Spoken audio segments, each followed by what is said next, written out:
Welcome, ladies and gentlemen. I hope you're all doing well. It's time. We're back. It is a Total War Warhammer Domination tournament, and we are indeed in the top four. So let's go ahead and switch on over, see what's going on. It's going to be Reginald Puggington facing off against Evenstar in the first best of three of the day. And I believe the bottom side of the bracket has not been decided yet. Hey, thank you so much, Steven. Welcome to the Dukes of Haggard, kicking off the stream with a boom. And let's take a look here at the top four. Once again, thank you so much, Steven. Really appreciate it, my friend. I believe on the top side of the bracket, it is decided as well. So if we go ahead and switch on over and look on TotalTavern.com, we can see that Rhineless is going to be facing off against Enticity on the top side of the bracket, and Reginald Puggington is going to be facing off against Evenstar. Now, as far as the placements of these players, let's go ahead and look at the leaderboard for Total War Warhammer competitive multiplayer here. And we do have Enticity is currently ranked 3. Now, if Enticity wins this, wow, oh my god, he'll actually be taking over the #1 spot on the leaderboard if he wins today, which is pretty big for him, because when we have the grand finals, which is going to be, a $500, $1,000 tournament, Enticity, or if he's #1, for example, would be playing the number 16 seed. So the higher you are in the leaderboard for the grand finals, it not only qualifies you being top 16 on the leaderboard for the grand finals, because it'll be the top 16 players, but it also gives you better seeding in the grand finals. And then I believe we have Rhineless, who's #5, a very, very solid spot as well, with an incredible win rate. 66.7% is really good in any competitive RTS environment. And then I believe the other players are also in the top as well. Let's see. So we have obviously Evenstar, who's currently ranked 4. So if Evenstar wins this, he has a lot of games played. He would be taking over the #2 spot, I believe. Yeah, he'd be taking over his pal Voidlaws here. And then he is facing off against Rhineless, I believe, who is down here. Not Rhineless. Let's see. Who is he actually playing? Reginald Puggington. Yeah, Puggington, I don't know if is in the top 16 right now. Let's go ahead and actually take a look. So Puggington. Oh, wow. This is like Puggington's second event. All right, cool. Yeah, Puggington, of course, is a Warhammer 2 veteran, a very skilled tournament player. So no surprises seeing the dreaded Pug reaching the top 4 here. But yeah, this is his second event. He's currently 4-1 with an 80% win rate. So yeah, I mean, if Puggington obviously wins the event, he instantly takes over the #9 spot. If you basically win one of these tournaments, it guarantees you a spot in the grand finals for the finale, which I don't know, we'll be maybe having it soon. We'll have to see. Trying to time it to coincide with the first updates we're going to be getting and all that. So once again, thank you all for joining. It's been an absolute blast. Hope you are doing well. And let me see here. Perfect and perfect. And they're going to be typing their picks and bans here in just a second. And we can share that with you guys. How's everyone doing? Hope you're doing well. It is Sunday. It is time to party, time to have some fun. And now we're going to be jumping on over here and looking at the picks and bans. So as soon as the players drop their picks and bans, I will show them to you guys here. So, oh, wrong button there. So let's do this. There we go. All right, looking good. Warhammer 2 nostalgia. I know. So I actually played 5 or 6 games of Warhammer 2 last night, and I had an absolute blast. I was playing with Felcon and Aerocrastic. It was going back to the days of old, and I got some really good replays that I'll be casting this week, and they'll be going up over the course of the week. So for anybody who wants to see some Empire, Beastmen, Greenskins, all that sort of good stuff, you're going to be seeing them in the next few days. Probably Wednesday, Thursday. I still got to cast the games. Got the replays, though. Welcome, welcome. Yes. We are here, and as far as the picks and bans, we will find out in just a second. So we have Slaanesh and Khorne being picked for the Puggington. So looking at the pool here, it is going to be Slaanesh, and it is going to be Khorne. So now, his opponent is going to be picking one faction to play. And then from there, Puggington will pick one of his remaining 2 on this map, and they will go from there. Good evening from sunny Dublin. I've always wanted to go. Yeah, the wife and I have always wanted to go to Dublin. Yeah, someday. Someday we'll make the journey. We'll make the glorious journey indeed. Correct. All right, just explaining the pick and bans to the Pug. The Pug has figured it out. Man, I love pug dogs. Does anybody in chat have a pug, by the way? Hands down, one of my favorite dogs. The little buggy eyes are always great. So Battle for Itz is a pretty open map. It certainly likes mobility, right? I guess all the domination maps do. But this one is really good for the faster factions. And you know what faction is really surprisingly strong on this map is going to be Slaanesh. Slaanesh is incredible because the map only has 1 deployment point, which is very awkward.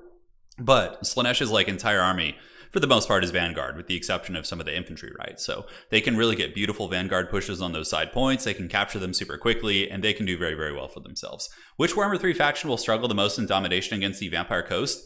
Probably Nurgle, honestly. I feel like Nurgle would be really rough. Like Nurgle against Vampire Coast on an open field map, if we're talking like Itza or something like that, dude, I feel like Vampire Coast is going to obliterate them. But I mean, I don't know. Nurgle does have a good air force. They got Furies and like might be able to actually get on top of the shooting relatively well with their air force. So we'll have to see. We'll have to see. If you have to wait until August for Immortal Empire, CA should at least make old world factions playable in custom battles. Yeah, I've been saying that the entire time, trying to get him to do it, but it's certainly not easy. All right. So the final pick for Evenstar in the first stage of the picks and bans is going to be Nurgle, which is a really good choice. Nurgle is an excellent pick here. Nurgle is good against Khorne. It's a 50-50 matchup, and in my opinion. And Nurgle against Slaanesh is, I don't know, I think it's winnable for both sides. So I'm actually quite excited. So now we have to kind of see what the picks and bans are going to be here. Turin, I just played the craziest domination game I've ever had. Came down to like 50 points and a triple capture. Dude, that is wild. And yeah, domination can make for some really epic games when you have evenly matched players. And I would have loved to have seen that game. You can send the replay my way, Pug, and perhaps we'll cast it on the old channel. Do let me know. And so yeah, even if the beta comes out in July or August, that means that we'll all be playing it because the beta, like everyone can opt into the beta, and that's just what we'll be doing for multiplayer. So when the beta comes out, essentially it has come out for multiplayer at that point. And that's going to be that. All right, so we have a Khorne pick. So it is going to be the Khorne. Blood for the Blood God. It's going to be Khorne versus Nurgle. Always a pretty fun matchup. And yeah, usually it's just kind of Khorne using their flesh hounds and their superior mobility to hammer the side points and force the Nurgle blob to try and deal with that. So that is going to be the tail of the tape here. So you guys can see the picks and bans. And now we will let the players pick their armies and we can just enjoy each other's company here for a couple minutes, which should be great. Yes. Can't wait for the Nurgle Mirror Attorney. Dude, don't put that evil on us. Don't do it. Just watch the new Doctor Strange movie. Yeah, I saw that. The wife and I went and saw it on Saturday. Yeah, it was fun. It was fun. Some cool cameos. Always a good time. Plus, my wife's favorite character is the Scarlet Witch, so she really, really enjoyed that one. Yeah, it was fun. It was fun. Although, probably the most exciting recent movie-going experience we've had was The Northman. Oh, man, we loved that movie. That was freaking awesome. Really, really cool, man. That movie was rad. Yeah, it was really, really cool. Did you guys end up seeing that? Alicia saying, dunno, pugs are a little bit too unhealthy. So yeah, talking about our discussion of pug dogs. Yeah, it's really tough. You know, those dogs with the flat faces really do have a hard time. But, you know, like the thing is, my wife and I have always, you know, rescued our hounds. So we rescued a pug like Wookiee was like a pug-like dog, right? And he had a lot of health issues. But, you know, somebody's got to rescue that cute little guy. So we took on the burden and dealt with his health issues. But he was the best. Yeah, he was the best. Also, you guys, on the old tavern, if you guys have, sorry, damn allergies today.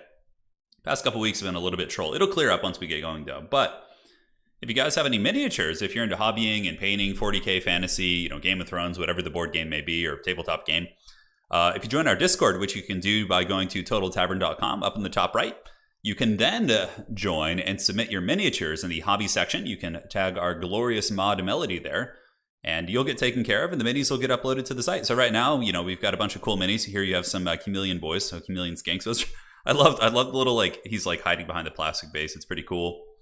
Yeah, some rad Demons of Chaos. And dude, the new demon prints that they just showed is insane for 40K.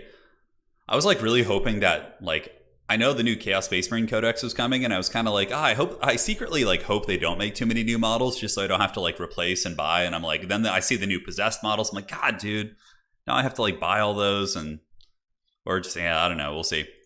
Yeah, really cool Chaos units. Here's Thankful and Bone Ripper, who's probably eventually going to get added to Warhammer 3 eventually. And the Storm Fiends, Skaven will probably get some really cool updates. These ones are beautiful, though, dude, by Ratboy, the Doom Wheels. And then we also have, I believe that's like a Warlock or something. Yeah, it looks like a Warlock Engineer. Not sure. Little rats being like launched out of cannons and stuff. And yeah, so if you guys are interested, you know, you can submit them and we'll post them up here and it'll be a good time. Really, really nice vampire lore, dude. That is incredibly sweet. So it's Old Blood, chillin', some epic classic Dowie dwarves. Murtio says, notice my mini senpai. Which one are yours, Murtio? Dude, I love these. Man, these classic dwarves just bring back all the nostalgia. Emperor's Children. Got some beautiful Chaos Warriors here, and Dakunin crew. These are the new Age of Sigmar orcs, which are actually pretty cool looking. I really like those guys. And these are some Lannister guardsmen as well. And I believe you can keep going. Yeah, there's the full run there, guys. There is the full run indeed. Just finished off my Adeptus Custodes at some point. Oh, very cool, Jake. Right on. All right, so I believe the players are ready. Looks like they are, so let's jump into this first match. Thank you all for joining once again. Excited for some Warhammer.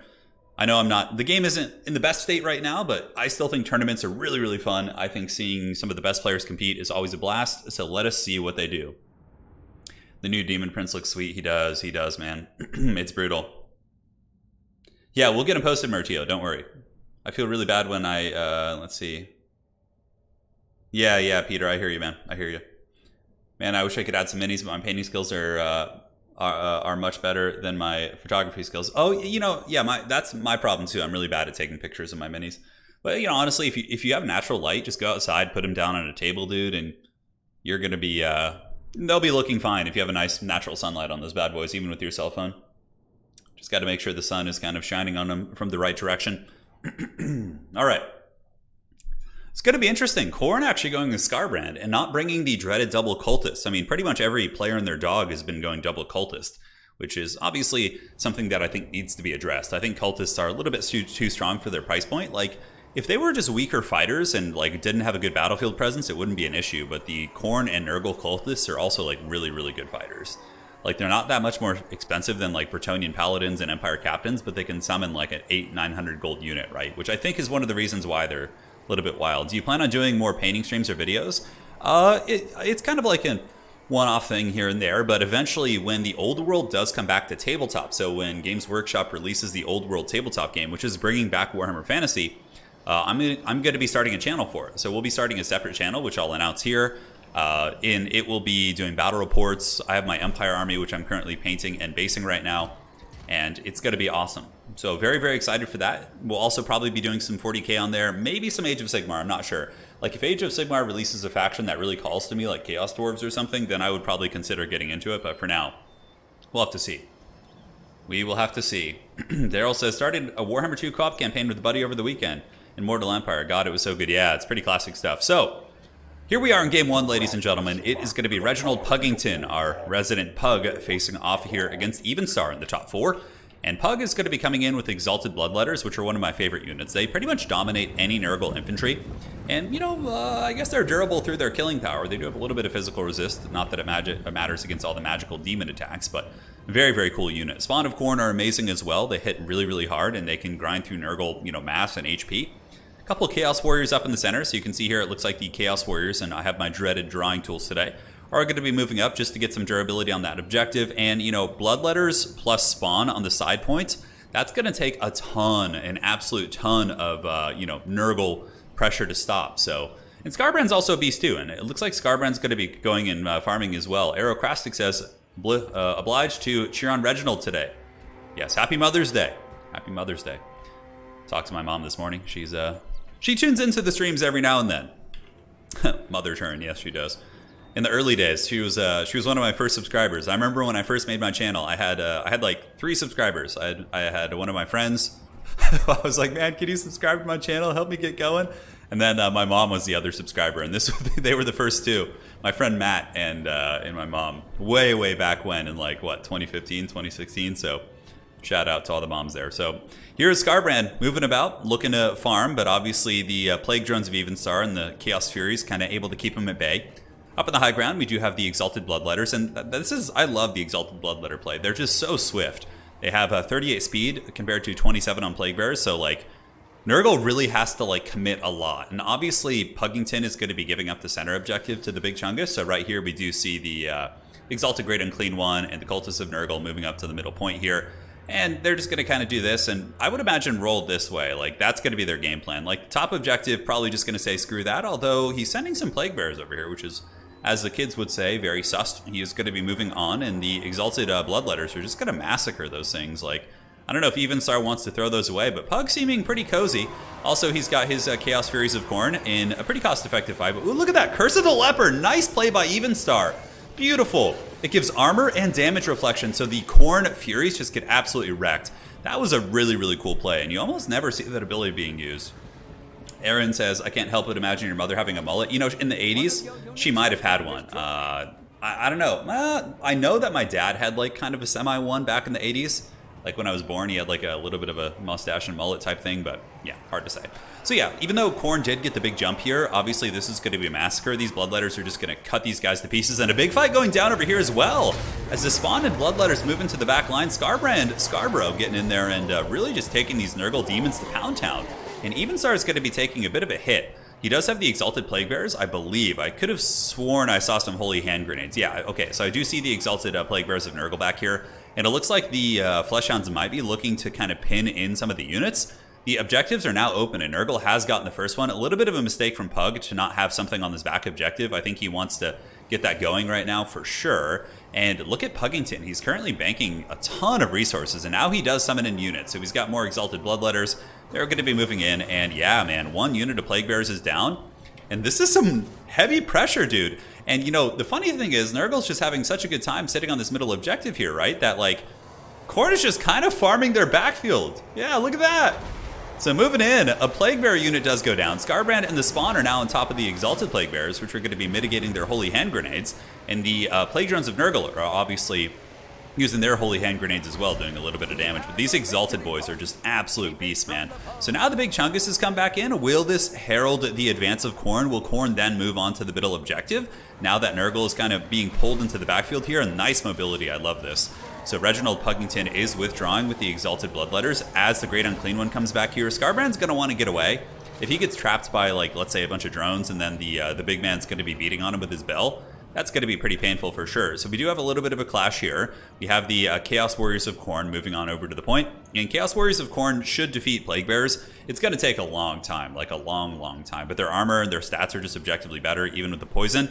But I do kind of like how he's lured Nurgle back here, but at a bit of a cost. Here, Scarbrand did take quite a bit of damage. It looks like he might have gotten hit with some witchcraft as well. I think there was like there might have been a Rancid Visitations. No, he does not have that, nor does he have Fleshy Abundance. Really interesting, just Curse of the Leper. And what do we have going down here? Rage Embodied, so this Plague Bearer unit is rampaged here. Not that that really does much for you. Rampage a little bit better against the Plague Drones, but Khorne is actually taking the high ground objective. They have number 2. And then down here we see the Chaos Warriors moving on to this objective as well. And they're going to be taking that bad boy in a matter of seconds. And it honestly looks like Khorne is going to be triple capping Nurgle here in the beginning of the game. And Nurgle is not a faction that likes to be triple capped. Obviously faster factions can come back from that, but Nurgle is someone, in my experience, who really likes to get a stranglehold on the objectives early on and just get the advantage in that way, right? Curse of the Leper going down. Nice. It's going to be reflecting a fair amount of damage, also making those Plague Bearers very durable. I mean, Plague Bearers with armor is extremely OP, right? If they all had armor, dude, that would be super, super gross for sure. Over here, Evenstar is going to be going for a consolidated push. He does have his Cultists, both of them, as well as Spawn and Furies moving on to this point, but you know, it's going to take a while, and a nice sandwich. That backfield pressure from Reginald Puggington is really showing a lot of, you know, kind of new innovative play in terms of domination mode. A lot of players just kind of meet in the middle and do their thing, but I've had a couple games in domination recently where I played, and I kind of found myself being pinned a little bit in the back. And of course, I was able to push them out eventually, but it did mitigate my midfield presence when I was playing Nurgle specifically, which I think is really, really good, because if you just try and meet Nurgle in a blob in the middle, you are 100% gonna be getting karate chopped. So Chaos Warriors holding like champs, and honestly Nurgle isn't going to be great at getting rid of them without a Mortis Engine, and the Exalted Bloodletters are just going to buzzsaw through these Plague Bearers here, really removing the capture. And Puggington is in an extremely dominant position right now, and now it looks like he's going to be abandoning the middle. And I think he's doing this just to kind of stay away from the Mortis Engine. So pretty much the epicenter of his strategy is to kite the Mortis Engine, not give it any engagements, which I think is very, very wise, because if this big Chungus catches you, this big, thick man, then you're going to have a pretty bad time if you're an infantry unit. So couple Spawn of Khorne maybe being left to fight. Chaos Warriors moving back in. They're going to be sacrificed to the Plague God. And here we do also have a Cultist of Khorne coming out. So the summons for Khorne, it looks like mostly heavy infantry. And of course, his Cultist is going to be quite nice. We do have Furies as well. Furies are pretty darn good against Plague Drones. Plague Drones only have 40 armor, and their melee defense isn't amazing. So Furies with their 44 melee attack can really cut through them. They also do magic damage, which circumvents, I believe, the physical resist of the Plague Drones. So here we have it, guys. Man, Khorne with the mobility and the rotations. And look at this, Scarborough able to just get on there and beat down that Cultist of Nurgle, just giving him the sweet beating. He's going to be running, for sure. It looks like it was a terror route. But yeah, Scarbrand killing off the Cultist is very, very strong. And he does rampage the Cultist, and the Cultist is going to be coming to pay the Blood Tithe, baby! As the Hoof Stomp comes in from Scarbrand, getting some nice work in. And that Cultist is not long for this Earth, although Fecundity does go down, but a little bit of a rough one there. I don't think it's going to be saving him. Oh my god, Scarbrand just with 730 weapon strength, going in for the kill. 500 HP. Will he be able to one-shot him? Come on, give us the death blow. Come on, Scarbrand. Yeah, he knows he's shattered, so that's actually a good play from Pug. You don't want to waste your time chasing down a shattered character. So where is Scarbrand going to be going now? It looks like the backfield. Khorne does lose the middle objective, but they're pretty far up on points right now, honestly. Valley's pretty even, but this is actually a relatively, accurate reflection of the current value because Evenstar did not bring any healing spells on his Great Unclean One, so no Fleshy Abundance, which is very, very strange.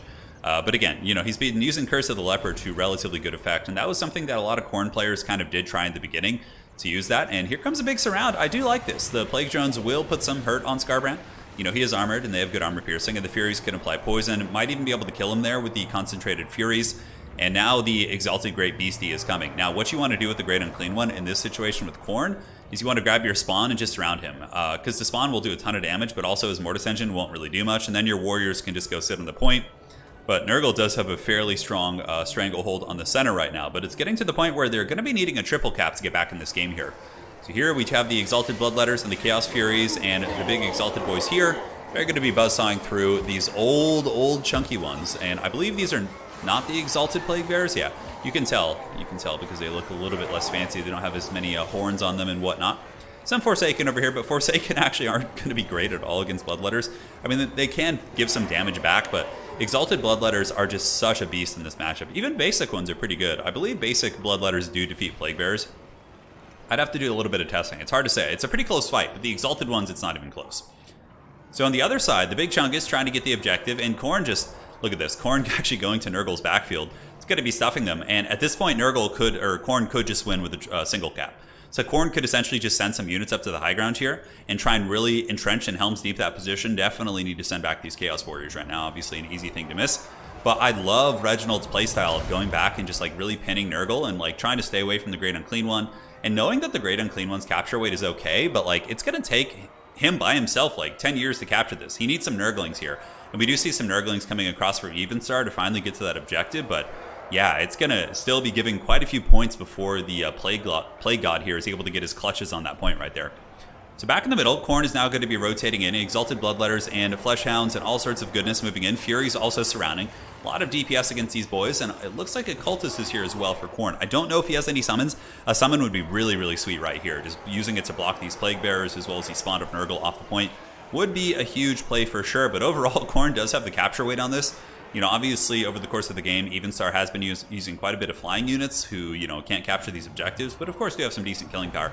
But Scarbrand's just on the move, man. He's Muhammad Ali this game. He's sticking and moving, floating like a butterfly, stinging like a bee, and moving back to the middle. Going to be karate chopping in the Big Chungus like an angry toddler who nobody will play with. Is going to be hunting and trying to catch Scarbrand, but Scarbrand is not going to be caught. And honestly, looks like Khorne is probably going to get this one. Although this is a little bit shady, I got to admit here. These Nurglings coming over here, we do see some Spawn of Khorne. The Spawn of Khorne are rampaging, should be able to deal with those Nurglings with some Furies, but I really do think that Khorne should maybe send a single infantry up here just to kind of guarantee their victory, right? Objective 1 has been taken by Nurgle, and Nurgle now has a double cap, if I'm not mistaken. Yeah, it looks like they got a pretty good hold on the center. So at this point, Khorne basically just has to go Helm's Deep on their high ground. And here you can see Evenstar knows he has to get a triple cap. So he's going to be dropping some Chaos Furies here to attack, which is a great play. He gets some Nurglings disengaged, and he's going to be looping around like this. But where are his infantry? He needs some capture weight up there. Scarbrand's coming. Really, really good Curse of the Slug from Nurgle. Because, I mean, you can never count out a player like Evenstar, for sure. He could still triple cap Khorne, and Khorne could be in some danger, for sure. Up in the sky, we do have the Curse of the Leopard once again. Every little micro engagement here does matter quite a bit. And the Air Force of Evenstar is hunting down Scarbrand and the Cultist. And what do we have coming in for Khorne? It looks like he's maybe saving for another Exalted Bloodletter. Ooh, and check this out down here, actually. We might have Khorne take this objective. Yeah, okay, that's pretty big. He disengages the scraps of his army from the middle, and he's going to be moving across to get on this, and Khorne might be able to actually get this. Nurglings are going to get absolutely massacred here and popped into popcorn by the Spawn of Khorne. And you can see that's the case. These things are just getting cut to pieces. Spawn of Khorne are basically designed to kill Nurglings. That's what they were put on this old world for sure. Cultist has a little bit of capture weight. Spawn and Scarbrand do as well. That might be enough, actually, to keep this from the Nurglings. We'll have to see. So Nurglings still have the capture weight.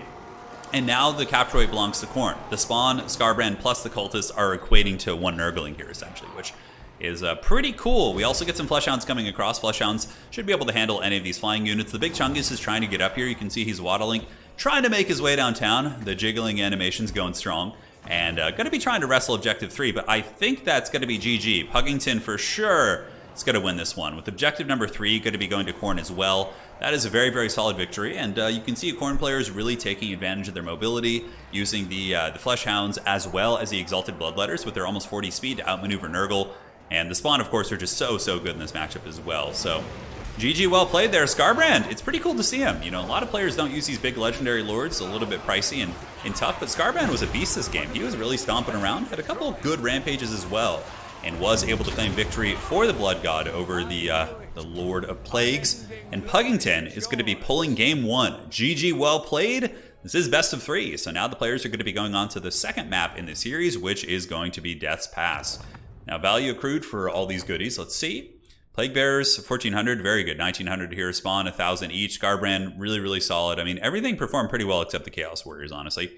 Yeah, 1,300 on these guys. Spawn all got plus 1,000. Great stuff. I really like the Curse of the Leper play, but we saw the classic situation of, you know, Nurgle just waddling with a big, expensive, you know, Lord who wants to blob and not being able to catch anything. GG, well played. So let's go ahead and update these scoreboards. It is going to be Reginald Puggington here, ladies and gentlemen. And now we can move on over to the second pick and ban. So let's go ahead and reset all this, get this all set up, and we will see what the players are going to be doing. So the next map is going to be Death's Pass. It's one of the other good maps. It's one of the 3 really good maps in the current rotation, for sure. So we'll jump in, switch the map up. Scarbrand was great that game. Yeah, he was really good. He did some excellent work. So now we can switch here. Let's go ahead and do this. And we'll see if the players are going to be picking for the next game. So Tzeentch and Ogres. So it's going to be Tzeentch, and it is going to be Ogre Kingdoms. So those are the current picks for Evenstar, the classic OP factions. Granted, they're, you know, they've been brought into, you know, check here. They're not quite as bad. I honestly don't really even feel Ogres are like that tyrannical. Like, I feel like they're pretty balanced now after some of the changes. Yeah, it was really just Gorgers and Iron Blasters. Everything else is, you know, not pretty manageable. They still have some great strengths, though, obviously. Huge capturing potential. Obviously, Hunters are pretty much the last OP thing on the Ogre roster. If you have Hunters on these Stonehorns, which I would almost guarantee Evenstar is going to be coming with 2 of them. But yeah, that's one of the last culprits that needs to be dealt with for sure. Jake, your YouTube crashed. Oh no. Hey Sophie, how you doing? Hey Turin, hey chat. Hope you're all having a lovely week, and I am, and I hope you are as well. How you doing, Misha? Hope life is treating you well. Great game from Pug. Yeah, Pug played a very, very clean game there. That was incredibly smooth for sure. So now we got to see what Pug is going to be picking in response. So we have those for Evenstar. So now Puggington will pick one faction, and Evenstar will pick something in response. One of his 2. For Pug, what would I pick here? You know, probably Kislev. I feel like Kislev is pretty good against both these factions, although, yeah, Kislev would be a nice pick. Yeah, I think Kislev would be a really, really nice pick for sure. I hope Ogres go full stock mode in the start. They could with the Hunters. It's pretty ridiculous how the Hunters can hide a Stonehorn. Yeah, I don't really see that happening lore-wise from the Ogre Kingdoms. Ogres have never really come across as a very stealthy faction. But, you know, just my opinion. Just my opinion. Death Pass is great. Man, I just wish we had the old world factions, dude. Give us like an epic Dowie organ gun line just blasting here. I think when the old world gets added, I'm going to be playing in more tournaments. I just want to play. I just want to play. One suggestion for the pick and ban system, maybe a selection which shows previous picks. Yeah, that could be useful as well. For sure. Daryl, that is a great suggestion. Really appreciate that, and we'll look into implementing that in the next update. Hope he goes Cathay. Oh my god. Whoever just... Steven just blessed the chat because he actually did pick Cathay. Literally, he typed it the second you said it. All right, guys. So, we have Cathay being the final pick here. So, they're ready to go. Probably not going to be any dragons. Cathay, that is a ballsy pick, dude. That is a ballsy pick. Cathay is for sure considered to be the worst faction.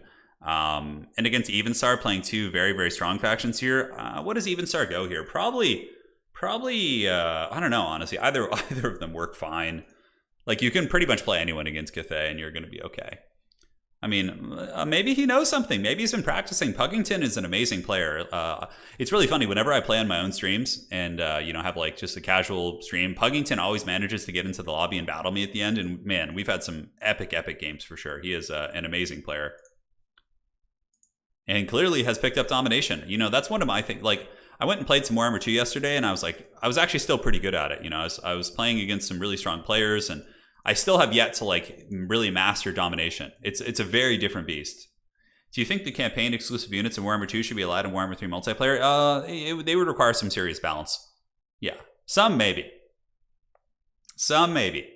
Yeah, Carrot Shell, I didn't make this. Shout out to Lachlan who put this together, this glorious UI. So thank you, man. If you're here in chat, really appreciate it.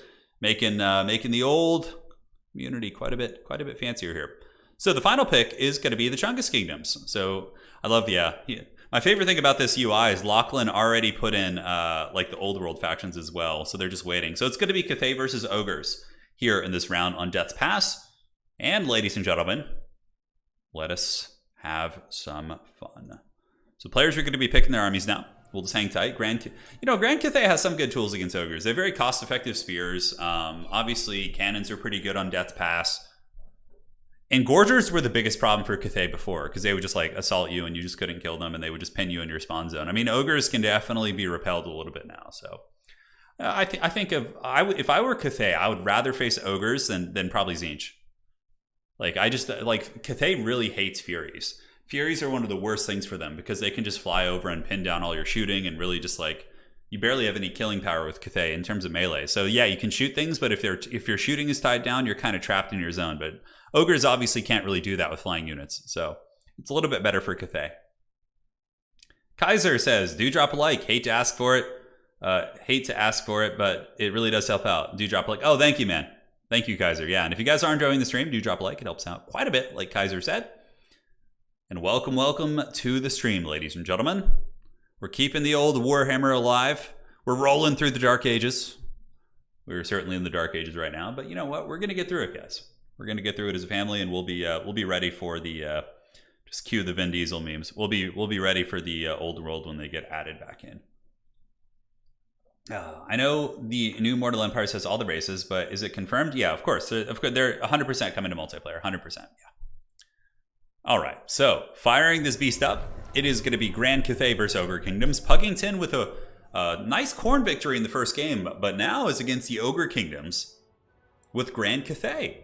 And I honestly hope we can see some really, really cool, innovative Cathay play, because Double Stonehorn Hunter is very OP in this matchup and incredibly frustrating. They have stock, so they can basically just get right on top of you without your cannons really being able to do much. And you just bring a Slaughtermaster, you heal them, and it's incredibly tough to deal with. I'm trying to think of Cathay's best answer.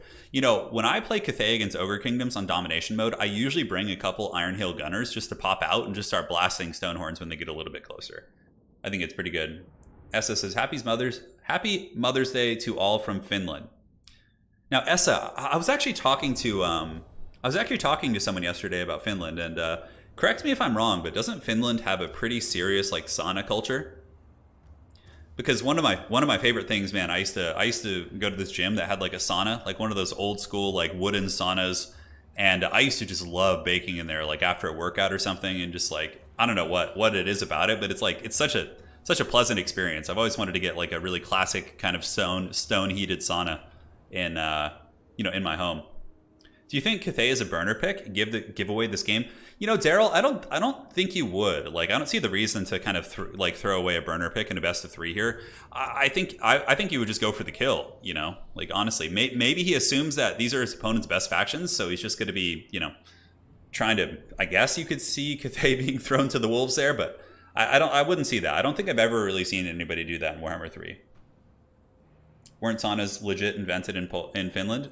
Yeah, maybe. I don't know. That's why I was asking. I love saunas. I haven't been in one in years, but it's pretty great. I would imagine they're good for you too. Roasting like the heathen kings of old. Yeah, man. It's great. It's great for sure. Yeah, Finns are famous for saunas. This is the best map for Cathay. So this map is very good for Cathay, but I don't think it's the best map. I think the best map for Cathay probably would be Battle for probably Arnheim.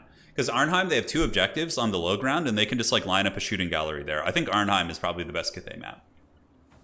This one's not bad though, for sure. Because here's the thing: you set up a cannon, let's say right here. You know, cannon's right here. It can shoot here. It can shoot here. It can cover 2 points pretty effectively as well. All Northerners like it, but yeah, Finns love it the most. Very cool. Saunas is most like a holy thing here in Finland. Really cleaning experience all around. Yeah, for sure. Turin, has CA replied to your request to enable old Warhammer factions in multiplayer before Mortal Empires? Yeah, it sounds like they're not going to do it. I was in the Creative Assembly Discord, the creator program one. Every single day I was like tagging like, hey guys, can we make this happen? And eventually they were just kind of like, yeah, no, I don't think it's going to happen. So yeah, it says deployment zones are the worst part about it. I think they need to add a little bit more. Anyways, here we are, guys. Game 2. It's going to be Evenstar and the Chungus Kingdoms against Grand Cathay, who's got a wall of spears, archers, and halberds in the back line, ready to go. And the one cannon is going to be blasting away, getting a little bit of HP damage on the Ogre Bulls, as well as the Slaughtermaster of the Great Maw. We do also have a Yang caster. Yang is interesting. I don't really like Yang against Ogre Kingdoms. I think, yeah, the Yin is better for the slowing effects as well as the halberd summons, but nonetheless, it's pretty good for clearing out Noblars and things like that. So cannons blasting in. Nice shots there. The Ogres are taking a ton of work, but this is where it gets really ugly, right? Stonehorn Hunters are very, very tough to take down. So here comes the crew. Shout out to all the moms. Yeah, absolutely, man. Absolutely. I think it's Finland where they use them as an alternative. Yeah, very cool. No, I would love to visit Finland someday. That'd be a lot of fun. All right, guys. So the Ogre Kingdoms are getting super aggressive, and this is a classic tactic against Cathay, using these Stonehorn Hunters to use their cannonballs to bombard some of the cheap peasant archers. Here we also have a hunter in the backfield, and like, yeah, like they have missile resist, 110 armor, dude. Like peasant archers are going to be almost like useless against them, and I've seen this is a tale as old as time. I mean, obviously the Jade Warrior halberds and spears will do okay, but the Stonehorns are just kind of going balls deep and breaking the brace formations, and then the Ogres are piling in and just laying like an unholy beating on them. Granted, Puggington is a little bit ahead in value. He still has a massive formation. I mean, this is basically like a Cathay 20 stack here. Cannon shooting across, we do get Jade Lancers and Jade Warrior Halberds fighting against the Ogre Bulls. Nice Power Fist coming in from Evenstar right there. That's going to do a shitload of damage as soon as this lag subsides. Yep, does quite a bit against those Halberds and might be able to break them. We will see. No Celestial Dragon Warriors either. And in the back, we do have Peasant Archers. Are we going to be seeing Iron Hail Gunners? I really, really would like to see some armor-piercing shooting. Cathay Spears moving up onto the objective, some of them being shot or supported by these Peasant Archers shooting into the Ogre Bulls as those spears do move up. Noblars? I wonder how Noblars actually trade against Peasant Spears. I feel like the Peasant Spears would eventually win, but it's a bit of a you know, wet noodle contest there. Now, Ogre's still causing some problems. They have more or less collapsed this entire flank over here, so the Cathay formation has been broken, but Cathay is doing pretty good in terms of value, which is very, very normal. And here we do have Jade Lancers coming in. They do have the Jade Shield, which is going to be giving them 44% ward save, making them a little bit more durable here. And some Peasant Archers are still shooting in. One Stonehorn is getting a little bit lower, and Cathay is making its way towards this objective, but Ogre Bulls are coming for that booty here in the backfield. Going to be a big charge, and down goes these Peasant Archers. I love the brave Peasant Archers in the front line who literally try and throw Kung Fu kicks at the Ogres as they charge in. Nice counter summon, though. We do see the Great Longma Riders coming in from reserve, and those guys are able to hammer the Ogre Bulls off the Cathay shooting here in the back, so that's going to be incredibly nice for sure. But the Ogre Kingdoms do pull a little bit ahead in value here, and this is going to be very nasty as well. We're going to be seeing some Saber Tusks moving on to the Cannon. The Cannon is pretty much the only thing in the Cathay army that is actually functionally good against some of these big Stonehorns. And you can see the Stonehorn just giving no shits here in the backfield, and Butcher going down as well. Brutal stuff, dude. Butcher is a healing army ability from the Ogre Kingdoms. One of the bigger heals in the game. Heals 1.6 HP per, I think, second for a long-ass time. It is, like, super big. And yeah, that Stonehorn basically just got healed back up to full health. And now Cathay is pinned in its spawn zone, and we are seeing why Cathay is the worst faction of the game. And they're just sitting back here getting overrun. Like, they do get the middle of... Somehow some Peasant Spears kind of squeaked through and were able to get that back point. But, I mean, Cathay does have some better tools for fighting back. I do think the Yang Caster is a very inefficient choice here. I do also think that you need to bring some Iron Hail Gunners or some Armor Piercing to deal with the big Hunters here. Because in my experience, Halberds just don't cut it. They do a little bit of damage, but overall, like, in my experience, Cathay Halberds just get, like, Terror Routed. And, oh, does he have Formation Attack on? That might be another mistake that Puggington is making. Yeah, so it looks like this unit will try and stay in formation. I don't know if he has it turned on right now. Let's go ahead and see. Yeah, so he might have Formation Attack on, which makes his units fight like exponentially worse. It's actually a debuff for Cathay, so if you are a Cathay player, basically you want to turn that off or else you're going to be paying the troll toll. But, you know, I don't like to call games early, but I don't see pretty much any way Cathay is going to be able to come back from this. I think they're going to be in the old trash can usually where they belong in the F tier. Nah, they don't actually. I would love to see Cathay be better, all jokes aside, but that's with their current ranking, that is their home. Crane Gunners are also okay, but against Stonehorns blitzing in, Iron Hail Gunners are cheaper, and at a close distance, they can actually do a ton of damage. But of course, you know, Stonehorns do have missile resist, which is pretty substantial. So here's the thing, guys. Stonehorns have 35% missile resist, and also they have ward save from the Noblar's Thief Stone, which puts them up to essentially 50% resist against missiles. So, like, trying to shoot Stonehorn sucks, so theoretically Halberds are the option. Now, okay, let's say you're playing against your Ogre Kingdoms and you're playing against Vampire Counts, okay? Vampire Counts aren't going to give a shit about Double Hunter. They're going to bring in Vargulfs, they're going to bring Terrorgeist, and they're going to beat the brakes off these guys. The problem is Cathay's only answer against Stonehorns that's effective is going to be shooting. It's going to be Crane Gunners, Cannons, but 50% resist on the Hunters, minimizing that damage is pretty gross, right?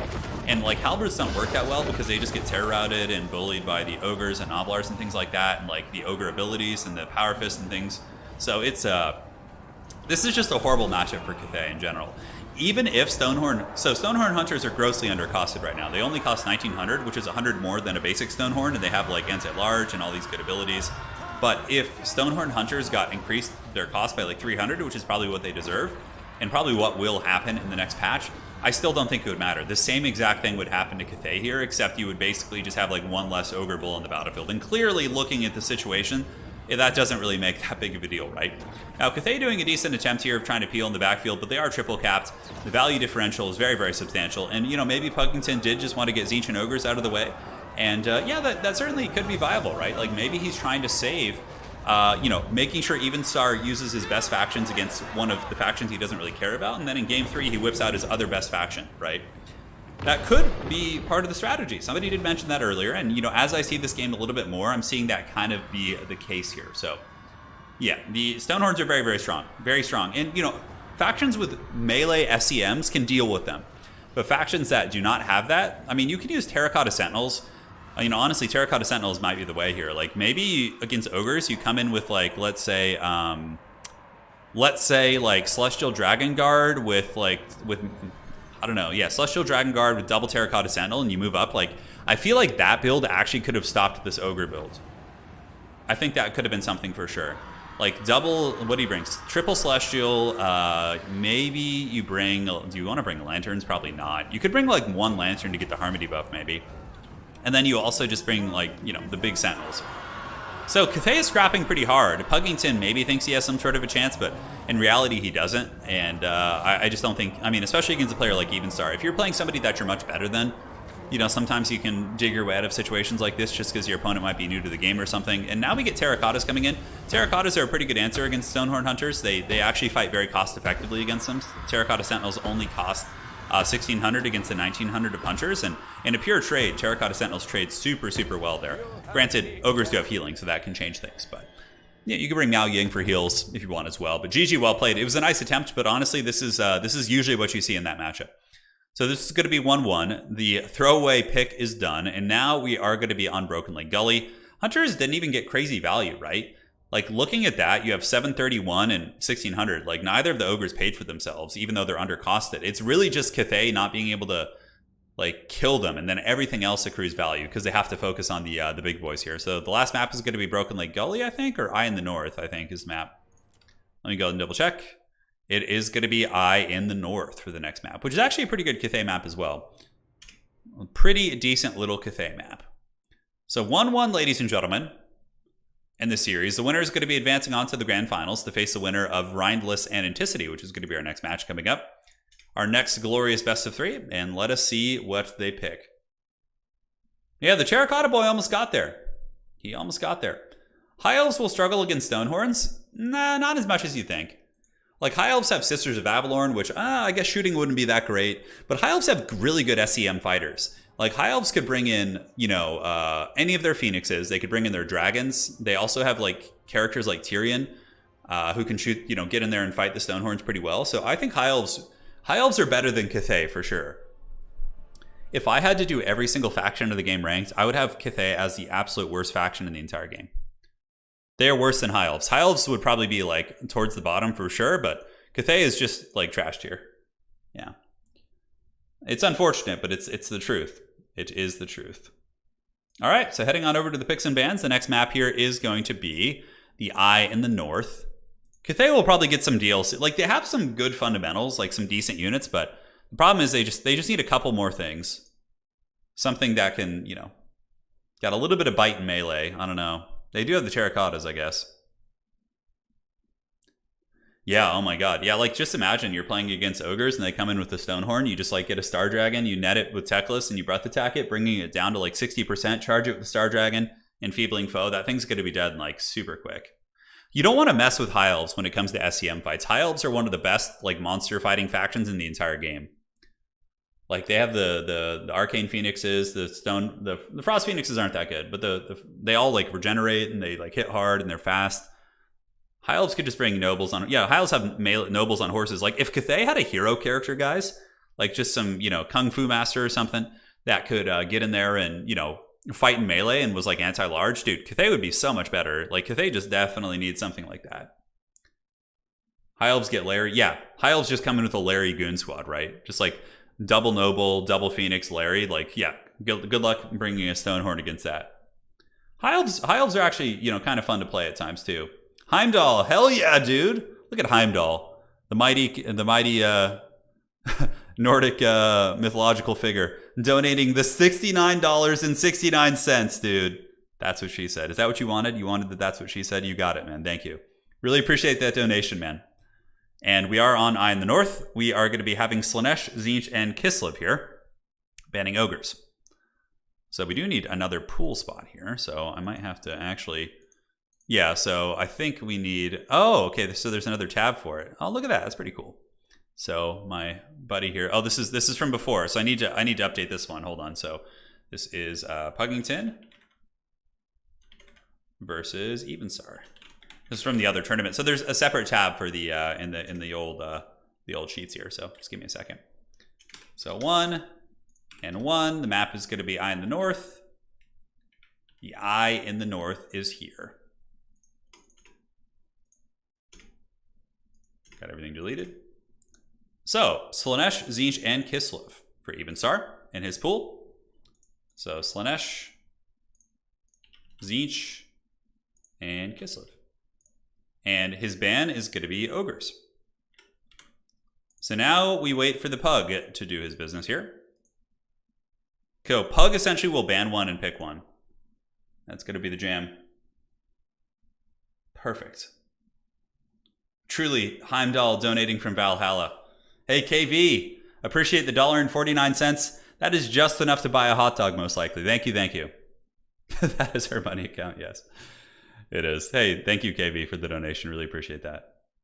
What is it that Cathay is lacking? Except, I mean, Cathay just doesn't have killing power outside of their shooting. And shooting is kind of crappy in the game right now, honestly. Like, shooting units, like, turn super weird. They're always obstructed. Like, if shooting got buffed and Cathay got a little bit of killing power in melee that, like, wasn't a halberd, I don't know. If Cathay already has a good fighting SEM. Like, Terracotta Sentinels are pretty sweet. So, Pug is going to be doing his bans now and picks. So, he's going to ban Tzeentch, going Kislev. So, looking at the pick here, we see a ban of Tzeentch. So, let's go ahead and get this.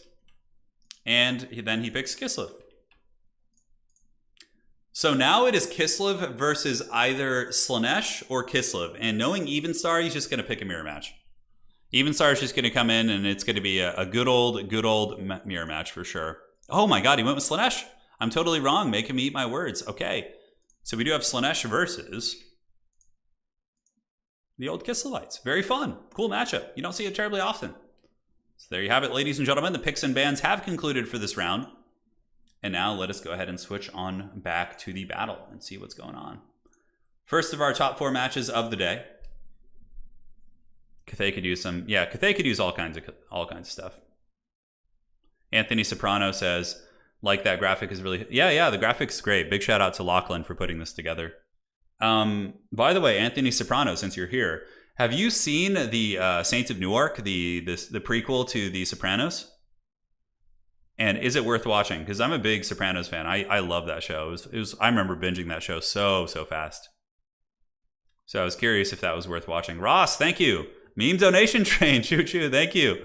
Appreciate it, Ross. What is your picture? Is it like a mouse with a top hat on? Yeah, it's got a little mustache too. That's pretty cool. It's going to be a lot of fun. I like this matchup. It's pretty fast and furious. This is one of the first land battle matches I played was when the game came out. It was very fun. Yeah, I've been, playing some land battles, playing some domination. And, really at the end of the day, domination is the better format for, competitive tournaments when there's money on the line. Because obviously you don't need to have rules. Like, the game is self-contained, and that's how, a competitive game should be. Community rules just aren't healthy for... obviously, if you have no other choice, it's great. But when you do have a choice, yeah, I'm curious. Kind of been thinking about other format ideas. Like, what if domination mode was like a situation where you have like army losses and you don't have reinforcements, and there's still 3 objectives? That would kind of be interesting for sure. I wonder what people prefer. Like, if they would prefer something like that. It's like more similar to land battles with objectives, or if it's like, the new reinforcement system. Hey, how's it going, Wicked? Hope you're doing well, dude. Could you tease us with an Empire Dowie matchup in your graphic? Yes, I'll do that next time. Well, I'll do that next time. It's a fancy rat. Copy that, Ross. Yeah, it looks very fancy for sure. I always thought rats are really cool creatures. I would have one as a pet for sure. Okay, Evenstar looks like he might have crashed real quick, so I would imagine he's going to be on his way back. He will return, so let me go ahead and throw another invite there to make sure he can find his way back. And, okay. All right, perfect. So we sent that to him, and now we're just going to be hanging out, enjoying our best life. Essa says, I have to recommend the sauna to everybody. Wood heated are the best, but electric will do. Yeah, I would for sure. I think, when we eventually, the wife and I eventually buy a house, someday down the road, I think I would probably want to have a sauna put in for sure. I would just sit in there and bake, like go get a nice workout in, go run, and then just bake afterwards. When are you doing a Warcraft 3 one? Andrew, here's the thing. So I do post Warcraft 3 at least like once a week usually. It's not a game that like is super popular on my channel. And the thing is, if you put up a lot of videos that do poorly on YouTube, your channel is going to start doing worse. The algorithm's going to not like push you as much. So it's kind of unfortunate. Even though Warcraft 3 is like a very much a passion project for me, it doesn't do that well. So the more I put it up, my other videos will start doing worse, most likely. So I have to kind of like pace how much I put it up, which is a shame. Yeah, YouTube's algorithm is so ambiguous. Like, you never really... It's so weird. Like, some things just catch on, some things don't. It's very weird. Is it Enticity? Yeah, Anticity's done some hybrid game mode, but my current critique of the hybrid game mode is that there's no army losses. And there's nothing he can do about that. Yeah. There's nothing you can do about that. Because, like, what I've run into is I've played domination hybrid games where you don't have reinforcements. And I had a game, for example, where I was playing Nurgle, and I fought my enemy. I had a Great Unclean One.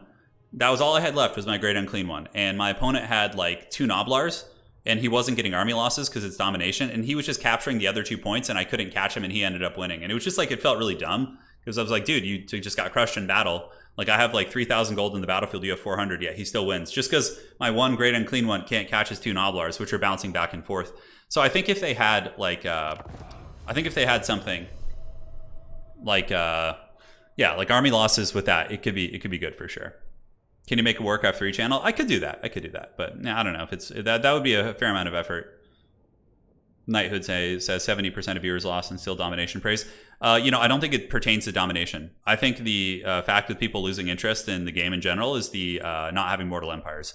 I think if we had all the Mortal Empires and stuff, people would want to watch it. It'd be fun. It's just right now, like, we have 7 factions, only 6 of which are actually competitively playable, 4 of which are just unbreakable demons. So the diversity in terms of like, play is very limited. It's still fun, but that's why people have lost interest. I don't think it's because of domination mode. Domination mode is pretty cool and interesting. Like, I'm excited to see some games with the old world factions, and I'm sure many of you know this, but there's actually a mod that was going around that unlocked the old world factions for domination mode. And, Creative Assembly said we couldn't use it. We couldn't show it. So But there's games on YouTube you can watch of people playing the old world versus the new world in Warhammer 3 using that mod.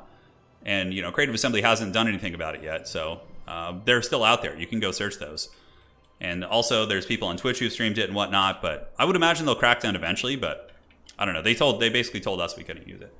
Which is a shame, because I think that would have, like, just straight up, like, tided us over until the Mortal Empires came out, right? Yeah. It's for sure a Warhammer 3 thing. It's not domination mode. We, like, if we had, like, the glorious Sons of Sigmar coming in here with, like, a Hellstorm rocket battery just, like, nuking these demons, like, you know you would love that. Is it Mortal Empires or is it the bad? Yeah, I mean, Loopy, it's all of that. It's all of that. It's all of that, dude. Yeah, it's Mortal Empires. It's some of the issues with the game in terms of SEMs, missiles, for sure. For sure. All right, guys. It is time. We have Game 3 of the rubber match, baby. It's going to be Reginald Puggington against Evenstar.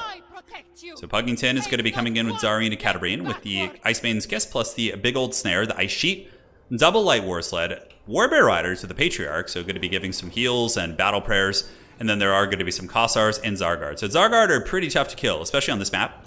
You can basically get the Zargard and just come and like you know, plug this breach right here, and it's going to be very tough for Slaanesh to get that back objective, and then you just fight over the middle objective and kind of do your thing. Well, Bubba's Big Blast. The issue with the mod that unlocked the Old World factions is that it unlocks every single Old World faction, even if you don't own the DLCs.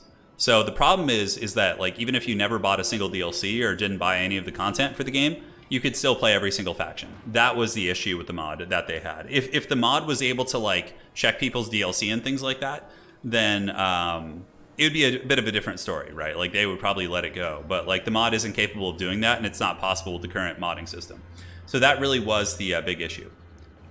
Sefei, last question before I focus on the game. Do you think they will add new factions to Dune? Yeah, they're for sure going to be adding new factions.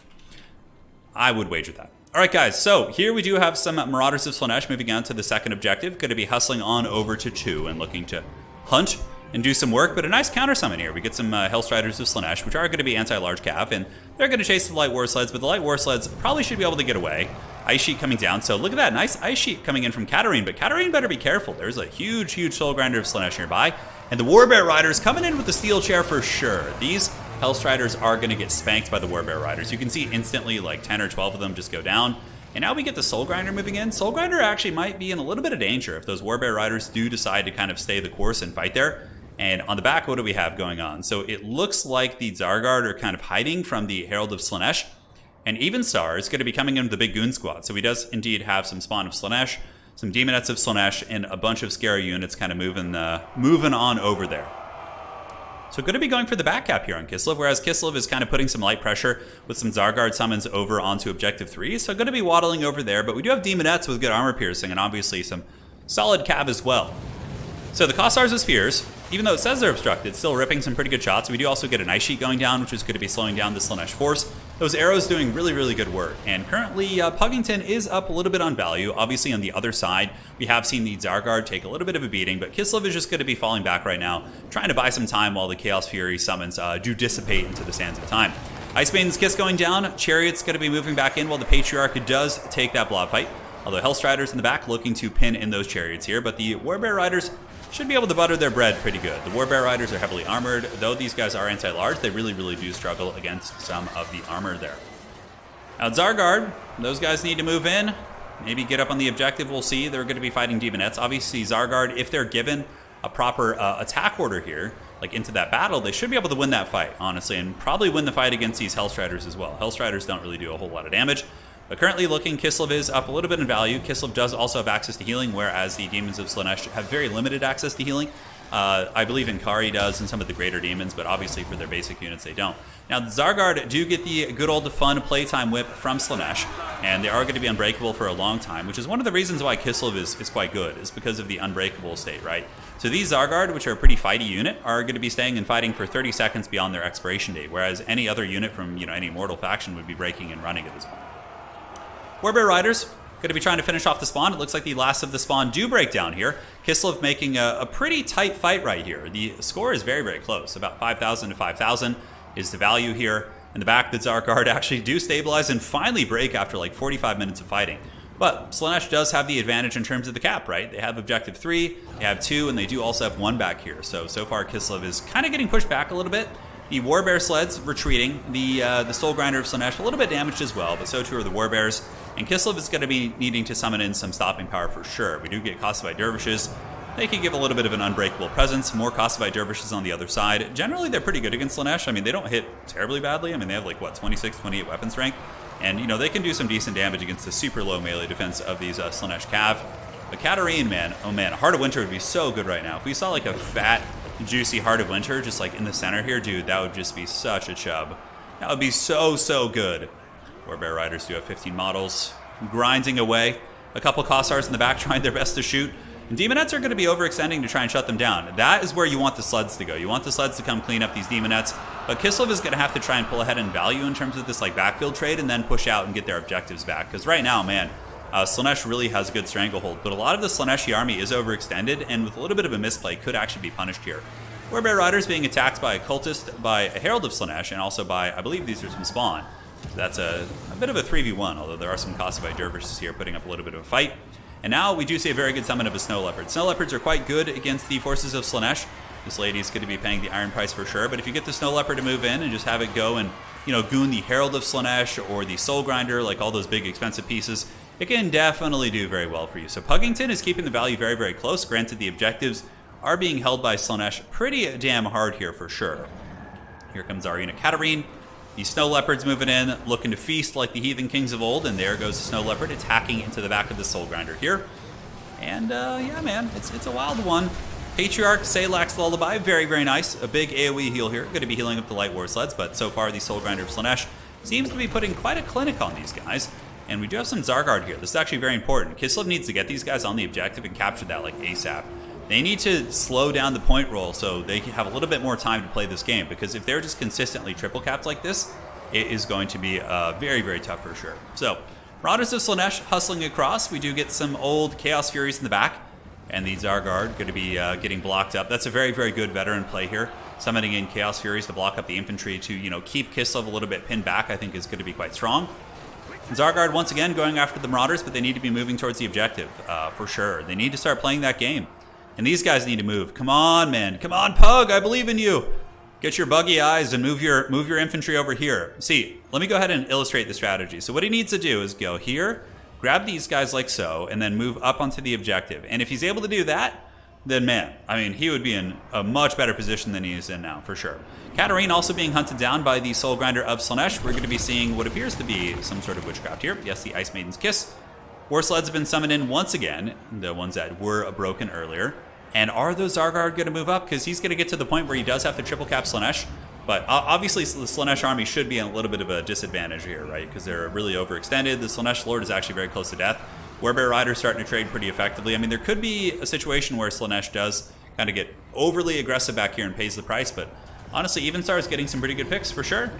So going after Tsarina Katarine. And so Tsarina does have the Narcissism on her, which allegedly snares her down. But somehow the Soul Grinder was like escorting her off the edge of the map here. And it looks like an Ice Sheet's going to be going down. Tsarina's not on her bear, so she doesn't want to be fighting a Soul Grinder. If she was on her bear, I might actually take this fight. Although, 2,000 against 1,800, probably not worth it. Although the bear does have a little bit more HP for sure. Now, did those Zargard move up on the objective? They still did not, man. Ouch. That is pretty rough for sure. So here we do have the Demonettes of Slaanesh, which can now come in and finish these guys off. And overall, we're seeing it being a relatively rough run here for the Pug. The Zargard, you know, kind of getting pinned back. They're a little bit of a curious choice against Slaanesh. I guess I like them. Like, I've had success with them, but also Slaanesh has some of the best armor piercing in the game, so like expensive infantry like that can be a little bit risky for sure. And, you know, Evenstar did lose his Lord here. The Lord is gone, so he's not going to be having any more magic over the course of the game. His cultists could be dying as well, and he's doing a really good job of getting his reinforcements up here. Soul Grinder's dying too. I mean, Puggington is actually catching up in terms of value. You can see the value right now is about 3,000 or 13,000 to 13,000. Yeah, it's really close for sure. But is he going to be able to get out and get those points? Like, he needs to get some Vanguard units. Like, he has a couple units kind of sitting in the wings that for sure could have moved up and like grabbed those points earlier and would have been changing the dynamic of this game a little bit. But yeah, Heart of Winter would have been devastating for sure. I think that could have won some fights. But Now, could we see Puggington come back, dude? It's going to be incredibly tough to come back. Although Slaanesh isn't really like guarding any of the points. We do see some horse archers down here. They're going to be jumping onto this, which will kind of get that party started. And now, like, yeah, Puggington is going to be taking over the battle, right? Like, he's up on value. The Slaanesh army is kind of starting to fold like a piece of paper. It's the danger of being so deep into somebody's spawn zone as they have the constant reinforcements. And Katarina actually getting killed by a cultist here. Wow. She better get away. I don't know if we're passive proc here, but yeah, he needs to start getting some of these objectives like stat. And does he have any infantry that he can summon in? Currently, he's got about 800. Fighting these Seekers of Slaanesh back here. Seekers of Slaanesh, of course, a relatively strong unit, but yeah, I don't think he has enough time. Like, obviously he's going to start taking over, but like, even if the Zargard had gotten this objective earlier, which I think they were capable of doing, like, the score would be like 3,700 right now, or like 36. It wouldn't be this close to finishing, and he might have a little bit of time to try and get a triple cap here.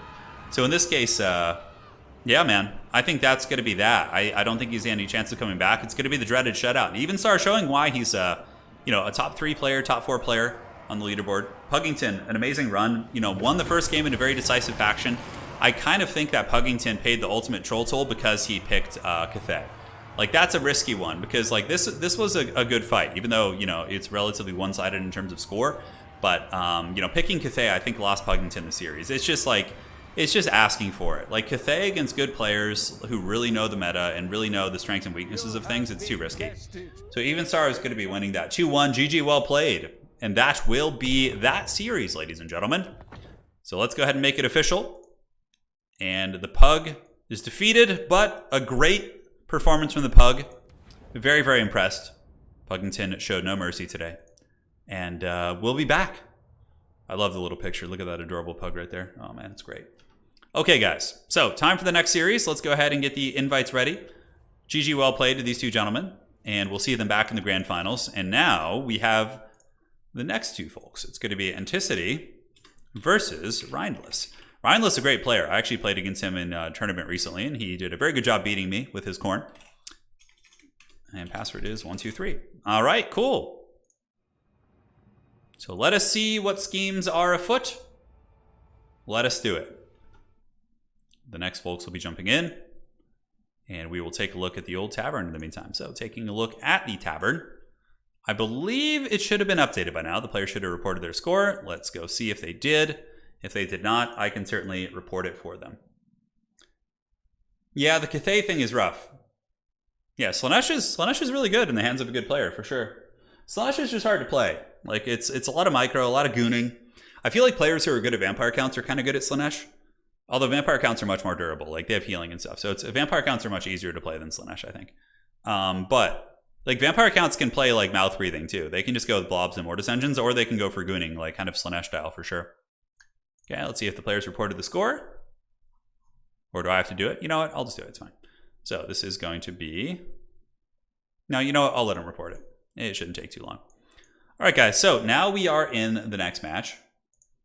Here we are. So currently we just had Puggington with a victory over Evenstar on the bottom side of the bracket. Or excuse me, Evenstar with a victory over Puggington. I saw his name on the top of the bracket. My brain got confused. But Evenstar with the 2-1 victory. Very solid. And now we have Rhineless versus Enticity. So this is going to be the next match here. And we will get this party started. So they are both in lobby. And we have Rhineless versus Enticity. Enticity, of course, a legend of multiplayer. Always a champion.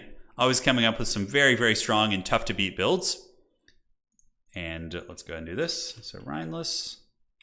Rhineless doing great too. I believe Rhineless is more of a newcomer to Warhammer, which is very exciting. One of the better things about Domination is for sure seeing all these new players kind of doing very, very good. And the first map is going to be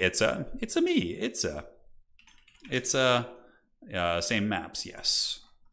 That's going to be Death Pass. And we'll change up the maps a little bit in the series. We'll add Arnheim as the third map in case it goes to game 3. Cool. Just letting the players know the maps. Okay. So the picks are going to be, let's go ahead and take a look at the picks and bans real quick.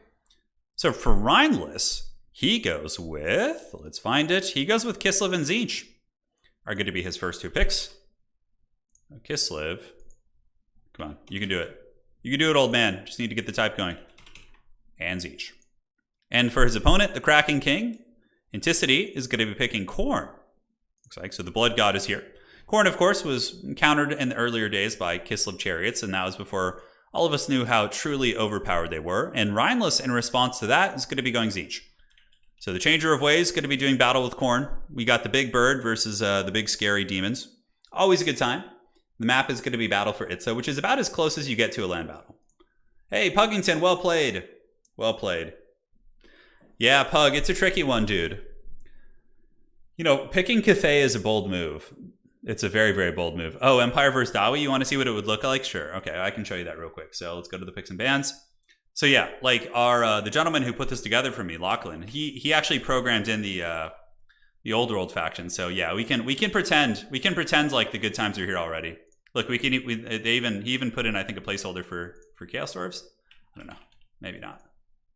There you go. Check that out. Yeah, dude, look at that. This is the glory that awaits us. Just give it to us already. The icons are really cool. See Bretonnia.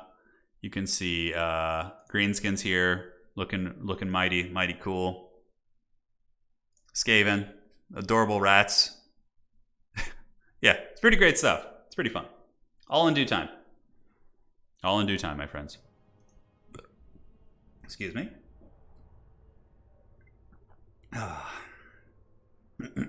Having some water here. There we go. All right, guys. So, Tzeentch versus Khorne. The Changer of Ways versus the Blood God. I would imagine we're going to be seeing just a shit ton of Khornate infantry with some Fleshhounds and Furies. That's pretty much all Khorne does anyways, in land battles and in this, and it doesn't really change. Tzeentch, I feel like Tzeentch players need to start using more Flamers in this matchup. I feel like they're really, really good. They, of course, do have some line of sight issues, but with really, really good control, they can do some good work. Dob says, I'm really hyped for Bretonnia versus Ogres. Yeah, that's going to be a fun one for sure. Seeing those Knights of the Realm just lancing down those filthy Ogre Bulls. Yeah, man. It's going to be great. Reginald Puggington says, I found out the hard way. I genuinely don't know how to play some of these matchups. Yeah, dude, it's hard. And Evenstar is a tough opponent to learn against too, right? Like, because he's very much going to know the meta. He's going to play the meta and just like whatever's like really OP, he's going to use it. You know, that's it's kind of like that in any game when there's money on the line, right? In Age of Empires, when the Mongols were overpowered, that was pretty much all you saw in tournaments. So yeah, it's just the nature of the beast. There's so much I want to do for Total War Esports. There's so much I want to do, but the game is just in such a potato of a state right now. It's like, it's such a bummer, man. I had such ambitions when the game launched, like spending, a couple $1,000s getting this website going and just putting all this effort into it and just, man.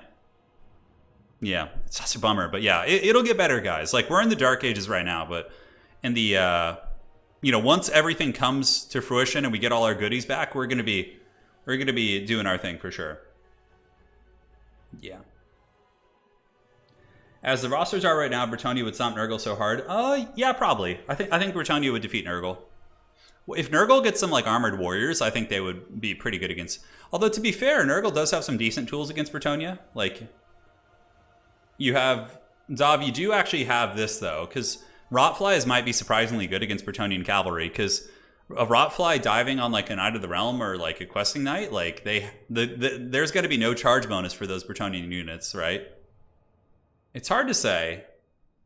And like Great Unclean One's going to be pretty mean, although Peasant Fire Arrows can probably bring it down. Fey Enchantress can also Mortis Engine down the Nurgle army, so that kind of goes both ways. I would say Bretonian favored for sure, but like I don't think it's unwinnable for Nurgle, but it would obviously be difficult as it is now. Do you think the next patch will make it better? I don't think the game is going to be like in a beautiful state until we get Old World added in. Once we get the Old World, then we're going to be chilling. Total War launches are always dark times. Honestly, the Warhammer 2 launch was nowhere near this bad. In Warhammer 2, we got the Old World factions like within a month. Like I think 25 days after launch we had that. Now it's going on what, like 3 months or something? With, another 2 or 3 to come. Like what, 6 months? Jeez. Yeah, brutal. Yeah, Pegasus Knights are there. They are. They're pretty expensive though. Like a Pegasus Knight, I wonder how a Pegasus Knight would do against like a Fury and a Rotfly. Probably would win. Plague Drones, like a Plague Drone and a Fury might be able to win that fight though. It's hard to say. It's hard to say. Jay Phoenix says, hey Turin, I finally finished my flayed men. Now watching the stream with the beer. Hey, sounds like a good time. Dude, Jay, I have to say, the painting that you are a very talented painter. I am very impressed with the work you've done. Yeah, there's okay, so obviously we've been talking, is it, oh, it's supposed to be Itza. Jeez. Sorry, guys. Sorry. We've been kind of talking a fair amount of smack, you know, about CA and, you know, the launch and everything, but there are some things they've done well. For the first time in the history of Total War Warhammer, you know, in like, what, 6 or 7 years, they have actually put in quite a bit of effort into, you know, by their, you know, obviously not quite a bit, but they put some effort into multiplayer, like making us a new game mode, which I really appreciate. Secondly, I really do like I love the simultaneous turns in co-op campaign. I think that's awesome. Another thing that I think is really, really good in Warhammer 3 is the new DLC methodology. So instead of just giving like Bretonia or giving Skaven and Greenskins a DLC or whatever, so they're updated and everyone else is just kind of like shitty and out of date, Creative Assembly's new approach is going to be, you know, giving a blanket of units to all the factions so everybody kind of gets progressively updated together. Obviously, there may be times when a faction gets like a new lord or whatever, but I really like the approach of like adding in units progressively. So yeah, I don't know why like some people have this DC thing and others don't. It's very weird, but I do like that approach. So there's like a couple of things that CA is doing quite well for sure. As I say that, we get like a Haggard desync bug. Yeah, classic. But let's go ahead and get the invite back, get these players back here.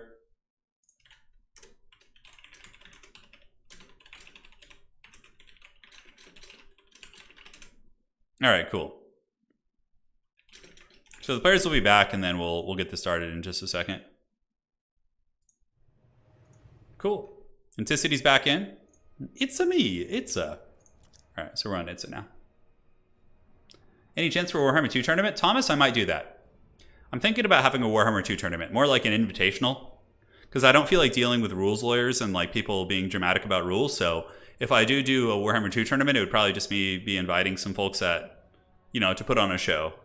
Because I really, really don't want to deal with, I'm like at my breaking point with dealing with rules shit in tournaments. Like I don't want to do that. Like after that tournament we had last week where, you know, folks were quitting in the grand finals. Like, dude, I'm just like, I'm done. Yeah, I'm done with that shit. I just can't stand it.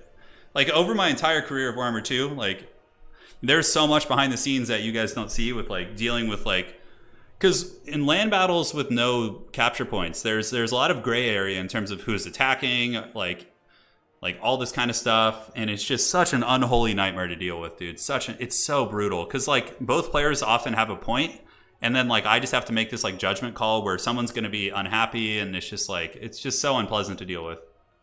And in this game mode, I don't have to, obviously. So, but if I were to do a Warhammer 2 tournament, it would be like if I do land battle tournaments in general, they're probably going to be invitationals, where it's like, yeah, invite faction war class. Yeah, I don't know. It would have to be people who've like literally never complained about rules before, or like created drama, like that kind of thing. Because it's just like, yeah, it's just, that's so unfun, dude. It's so unfun. I can't tell you how much hair I've lost from having to deal with that. Yeah, can't tell you how much. I got a bald spot somewhere, I'm sure. But that's why Domination is like really a good start. Domination isn't perfect. There's a lot of things I don't like about it. I think that could be changed, but it's a step in the right direction. Misha says, just let me handle the rules. Yeah. Well, the problem is like, even if you handle the rules, like you have people who just like up and quit if they don't like the answer. Like they'll just be like, okay, well, I'm just going to quit your event and like leave you standing here, like whatever, you know. Like that's happened a couple times, and it's just like, you put in so much effort, like scheduling the tournament, like managing the website, like putting money out of your own pocket for the prize pool, and then like you have to deal with that. Like, come on, dude.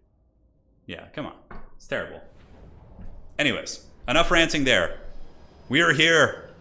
It is a glorious best of 3 showdown between Rhineless, who I recently played in a tournament, who certainly gave me a good proper beating with Khorne. And it is going to be Enticity on Khorne and Rhineless on Tzeentch. So let us see what the Changer of Ways has. So up in the sky, guys, we have the Herald of Tzeentch with Tzeentch. We got Blue Fire spam. Blue Fire is just ubiquitously a super good spell.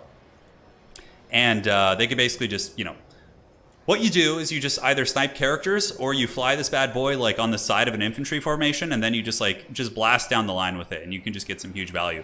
So Forsaken and Spawn are really good because these Tzeentch Spawn do have armor sundering, so you sunder the armor of Khorne warriors down to 70, and then suddenly the Forsaken trade much better. Herald of Tzeentch, spawn, Forsaken, blues in the back for a little bit of objective control and shooting, and we do have a single Flamer of Tzeentch in the middle. Yeah, Jerry, you really need a referee for tournament games. You do for sure. But even with a referee, it's still tricky because, like, there was even some drama in the Warhammer World Championship with rules, and it's just it just is an unfortunate thing. Like, what sort of modern like multiplayer game has that where the community has to like put in rules, right? You shouldn't have that. It shouldn't be a thing. And now that we have a format where you don't need it, I mean, allegedly, we still have to sometimes, but in terms of like attacking, it is really the biggest issue. Yeah. All right, guys. So for the Khornate army, it's going to be Chaos Warriors of Khorne. We do have 4 Spawn of Khorne at the back. Spawn of Khorne are just probably one of the best spawn units. Even though these Tzeentch ones are very, very good, they have Protoss shields and armor sundering, these guys just hit super hard. Like, the depth of their damage is pretty incredible. We have 2 Cultists of Khorne from Enticity, and does Enticity even have a Lord? I don't think so. Shit. So I think Enticity actually went with what's it called? He went with the Cultists of Khorne as his Lord. Yeah, look at that, man. Dude, when we get the Blackworks, is just, oh, that's going to be so good. I'm so excited for Greenskins in this format. Just imagine a big Chungus rogue idol fighting on the objective with a bunch of Blackworks like following him. It's going to be so good. Austin says, first time I catch a live one. I've been watching you since... Yeah, I know, Austin. I've seen you around forever, dude. Hey, welcome back. Hope you're doing good. Aerocrastic, who of course was the original OG of one of the big land battle rule sets, says, moderating land battles and the drama that comes from working a rule set is definitely in my top 3 most unpleasant experiences to date. Yeah, exactly, dude. And the same thing kind of falls on tournament hosts in that regard, for sure. Yeah, always a good time. Now, interesting. Dude, Enticity with the dreaded strategy here. Look at this. So he's moved his entire army over into the bushes here. And what is he going to be doing? Is he just going to, like, circle around here? Enticity going for the Haggard Khorne surround, it looks like. We do have some warriors who made it to the high ground objective, so they're going to be grabbing that. We do also have double cultists moving up to the middle to maybe drop some bloodletter summons. I'm not 100% sure. But this is going to be some wild stuff, dude. I have no idea what Enticity is trying. I guess he's just going to be blitzing objective number 3, and he's trying to, like, stay out of range. Okay, this is going to do some damage, though, for sure. Those Flamers of Tzeentch baking into the Chaos Warriors of Khorne. Didn't do as much damage as I thought. Looks like it was kind of a partial miss. I think as they were kind of reforming ranks, those shots ended up missing a little bit there, so we'll have to see. Cultists of Khorne moving on to the middle objective. Fleshhounds coming around the back, probably going to be surrounding into the blues, maybe. Or are we going to be seeing the Fleshhounds used as a blocking unit? That could actually be a pretty MLG play, especially in the early game when people don't have a lot of resources banked, right? Like, blues will 100% lose the Fleshhounds. Here comes the Fleshhounds of Khorne, diving back there. I really like this play. And it's going to be forcing either a Forsaken pick or something. You can immediately see the blues are getting karate chopped, and the Fleshhounds are barely taking any damage whatsoever. In the middle, we do get a couple kind of cultists entrenched there, but the spawn will be sundering their armor. And Khorne is going to be going for a big blitz on the side objective, so here comes the Khornate army as the spawn move in to fight the Forsaken. Forsaken will fight back okay, and of course the spawn of Tzeentch will also do a reasonable job. And the fight is indeed on. So Khorne attacking from the big eastern flank right here. Enticity does always have the crazy schemes, and you know I'm really excited to actually see him play Vampire Coast when Vampire Coast eventually gets added back into ye old game here. But overall, a beautiful, beautiful gateway here from Tzeentch. So this is one of their big AoE spells, and that is going to be absolutely shrekking those Chaos Warriors. The Changer of Ways, showing that he is indeed the Lord of Magic, as this giant, terrifying eyeball sucks these Chaos Warriors back into the warp where they so desire to live. And that pretty much kills all the Khorne infantry there. That was very, very cost-effective. Leaves a couple units of Khorne spawn there, and that's pretty much going to be it. Now, the Kraken King actually does not have the capture weight on this, so despite Khorne going just balls deep and trying to get the side objective, it actually looks like Tzeentch is going to be able to hold on to this, and the value is favoring Tzeentch a little bit as well. On the middle, objective is owned by the Changer of Ways. We do get some bloodletters moving into that point, and certainly is going to be a very, very heavy brawl indeed. And Rhineless is doing a pretty good job mitigating some of the aggression here of Enticity. We do get some pink cores in the backfield, which are going to be shooting into the Khorne Dogs, which were used to block up, but the Khorne Dogs have now been pulled into this fight. Enticity still is not summoned as Lord. We do see Exalted Bloodletters coming across, and those guys could be pretty good against the Forsaken, especially. Will be a little bit weak against the Spawn, but it's pretty crazy how Spawn are so meta. Like, Spawn are so good for all 3 factions, right? They're just, like, super, super mean. I wonder how Spawn would do, like, even against, like, the original OG Chaos Spawn for Warriors of Chaos. You know, I actually feel like Warriors of Chaos, even as they are right now, and they're really, you know, haggard state, like, Sigvald would be super good in this game mode, and, yeah, I feel like they could do Forsaken spawn pushes, they could do all kinds of crazy stuff, for sure. And I would imagine they're going to get some new units, too.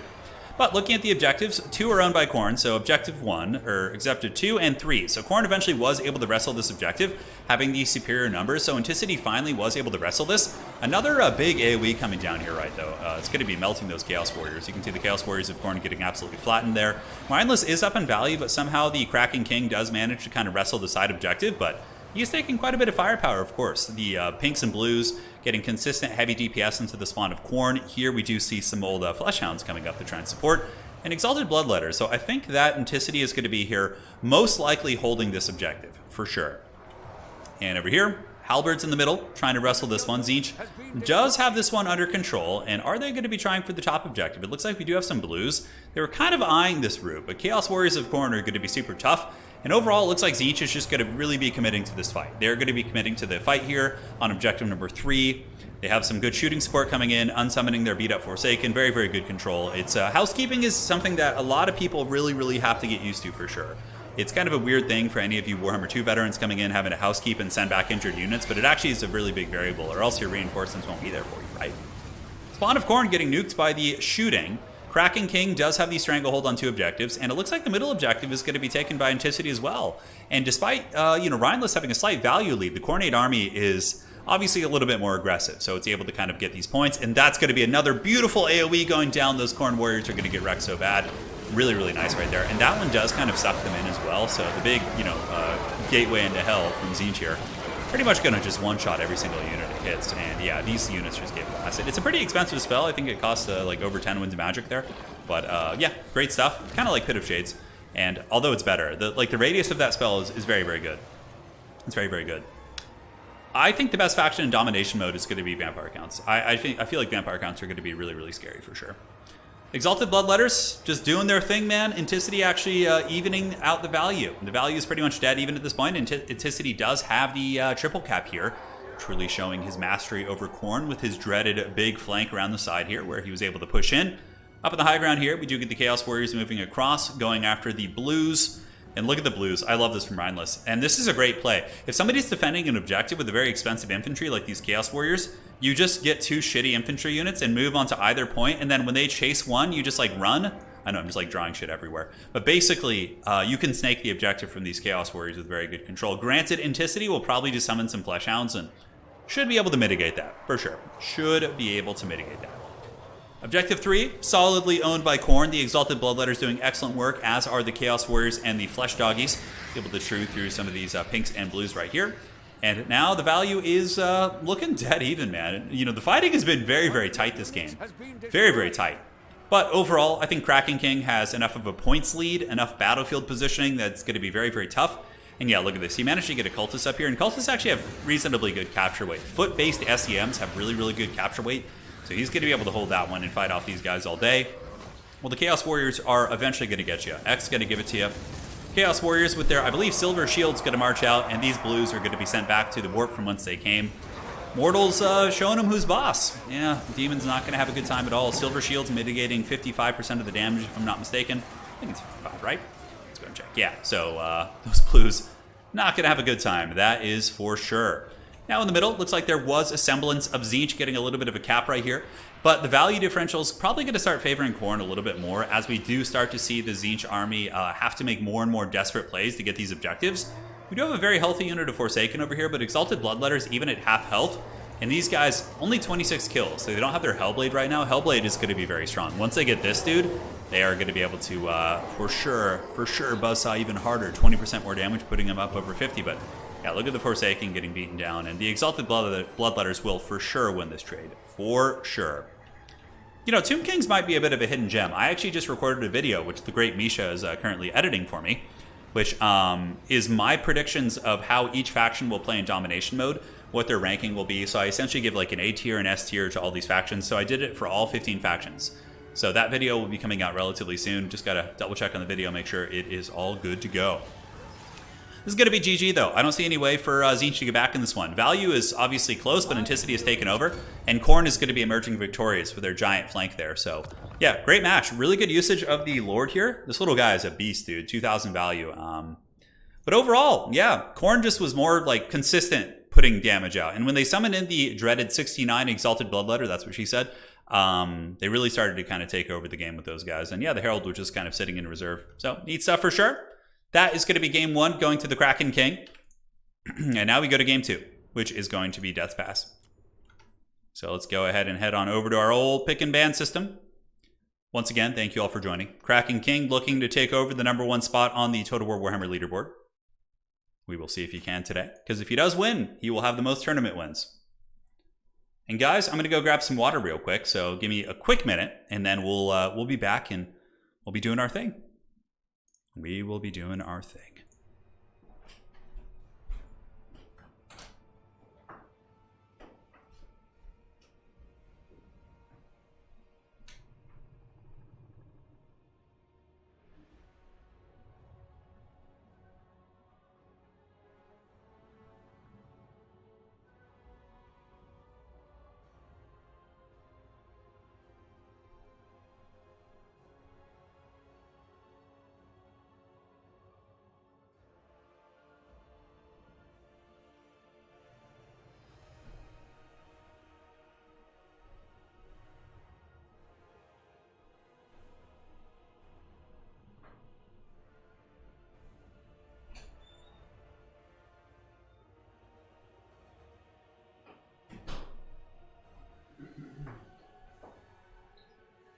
All right, guys, I return.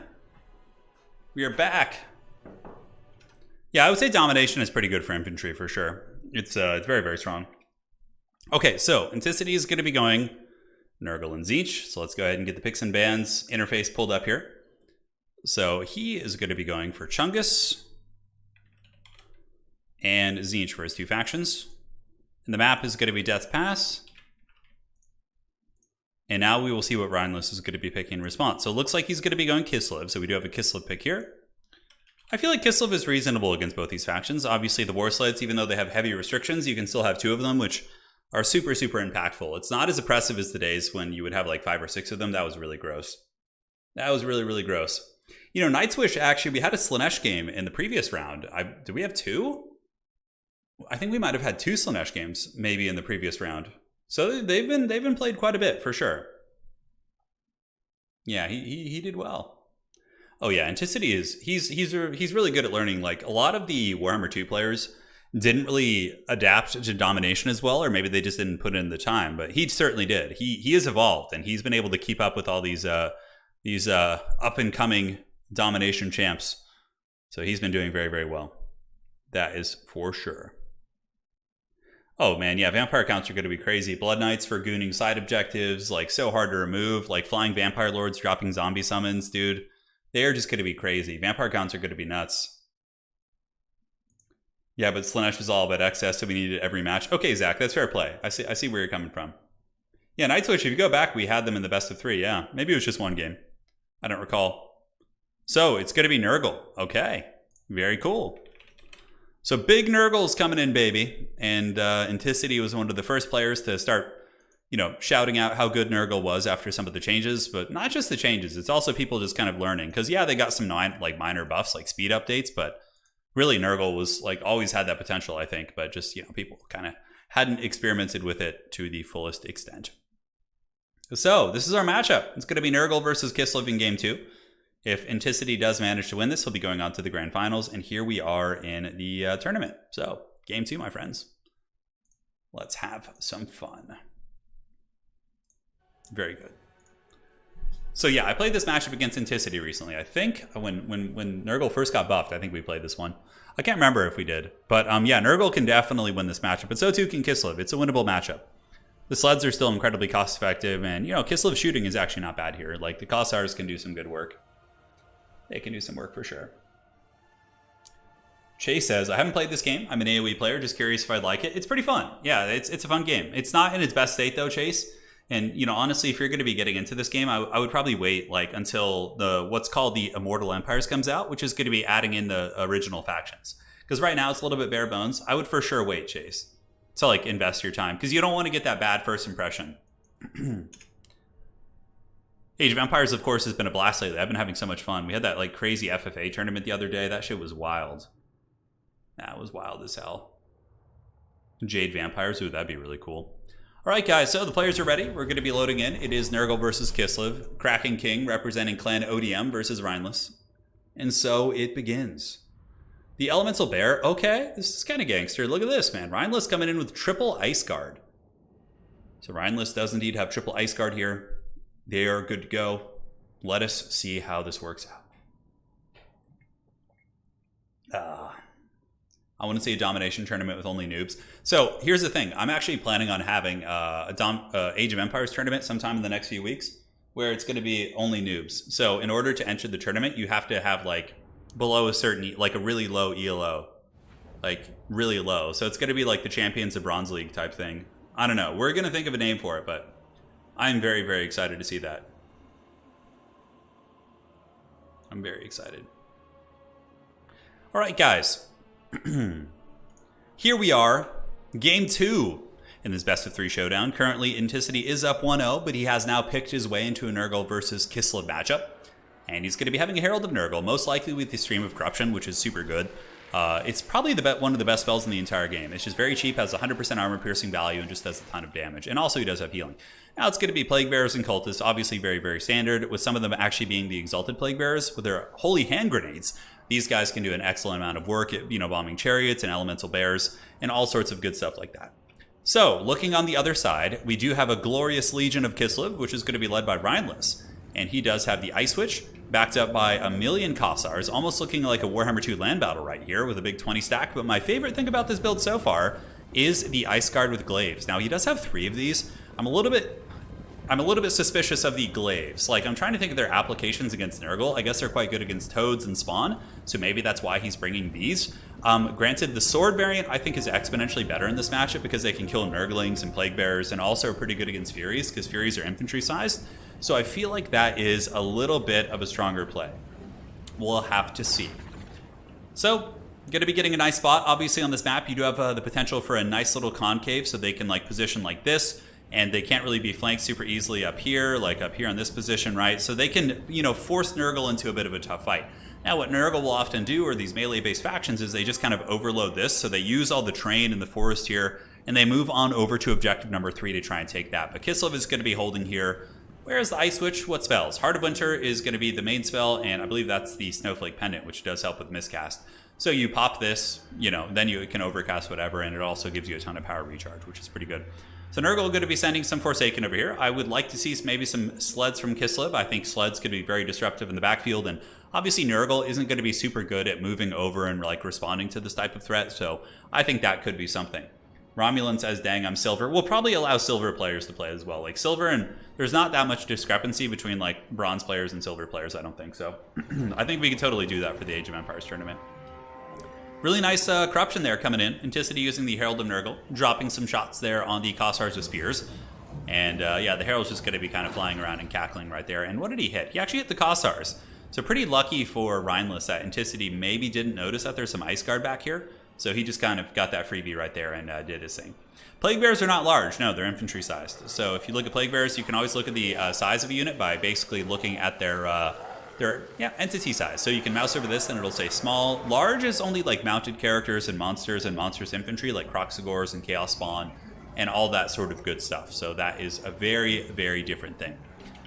Now Kislev going to be waddling over to the back objective, but so too is Big Papa Nurgle. We do see some Plague Bearers moving down and some Forsaken. We also see Kossars and Ice Guard moving over there to try and shoot them off that objective. So we will see what happens. We will see. Nightwish in chat saying he wants to see a HOM 3 tourney. That could be kind of interesting, for sure. But, yeah, I don't know. I don't know enough about the game to give informative commentary. And the way that pro players play in HOM 3 is very different than how we enjoy watching it. They usually have, like, 30 heroes, and they just, like, chain units around. And it's honestly, yeah, it's not as fun. Not as fun.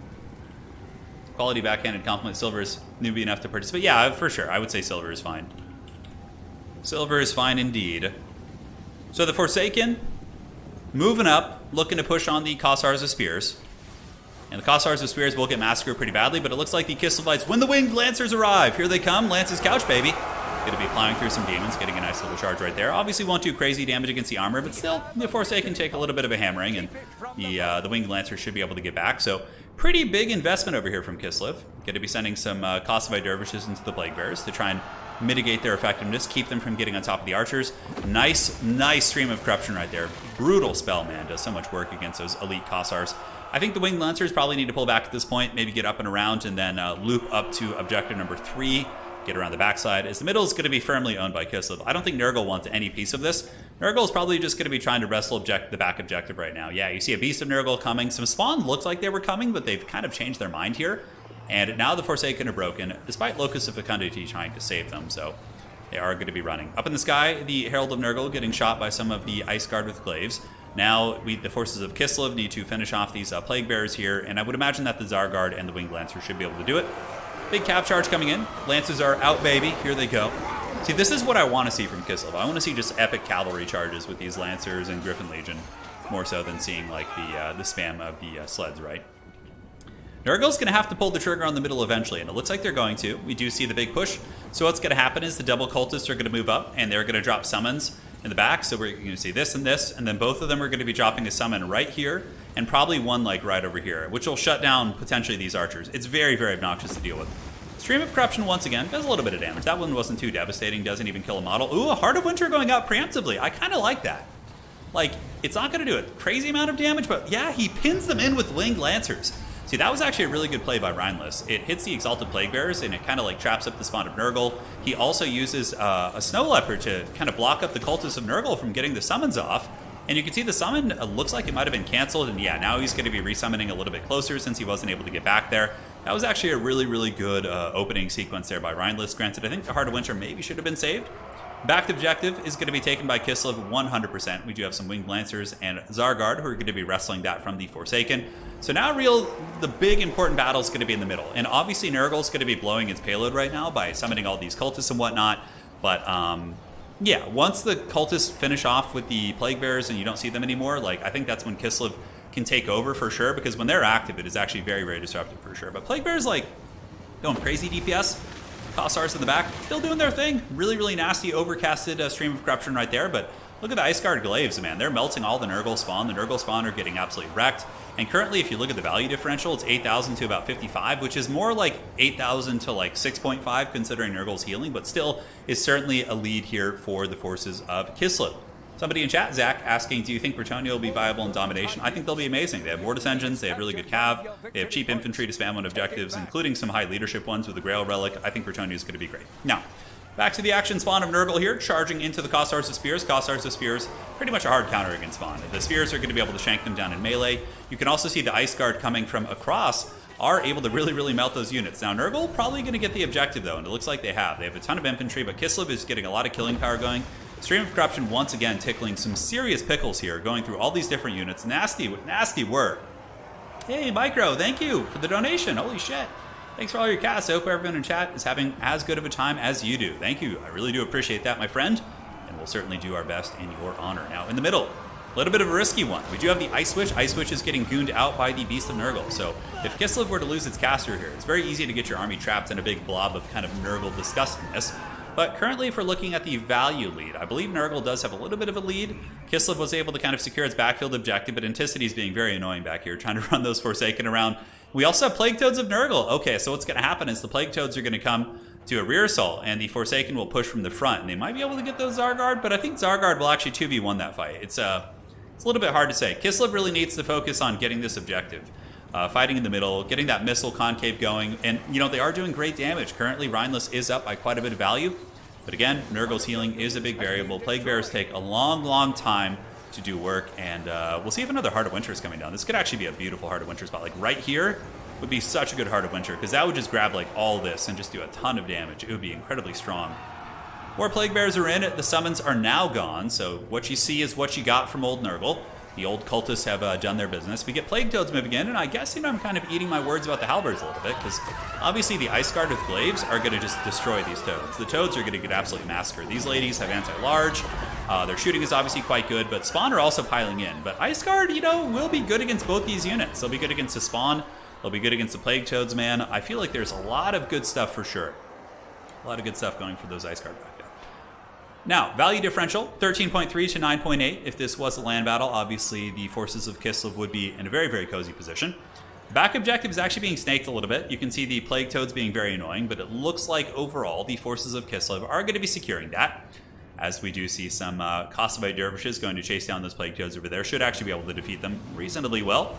Winged Lancer is going to be screaming in from the side. Lance is couched for the motherland. Going to be hammering into these old stinky boys and doing a little bit of damage. As a matter of fact, they start to crumble from the charge, which is one of the reasons why charges are good in general. Even if they don't always do good damage, they can do some great work in terms of like breaking leadership and all that good stuff. Hey, Rubber Duck, how you doing? Were you just streaming? I see some quacks in chat. Some of the champions of the Duck God have arrived. Ice Guard are almost out of ammo. It's certainly a pretty good sign here for Kislev, but Enticity does have a pretty big point lead. I don't think it's point of no return quite yet, but it's getting pretty close to the point where Nurgle could just helms deep on the back.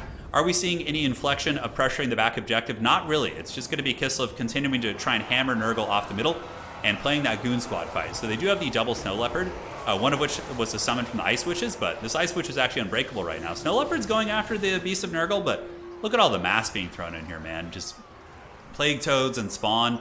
Ice Witches are a little bit tied up in melee versus some of these units, and yeah, the good Concave Fire is doing great. I mean, many of the Nurgle units are getting melted.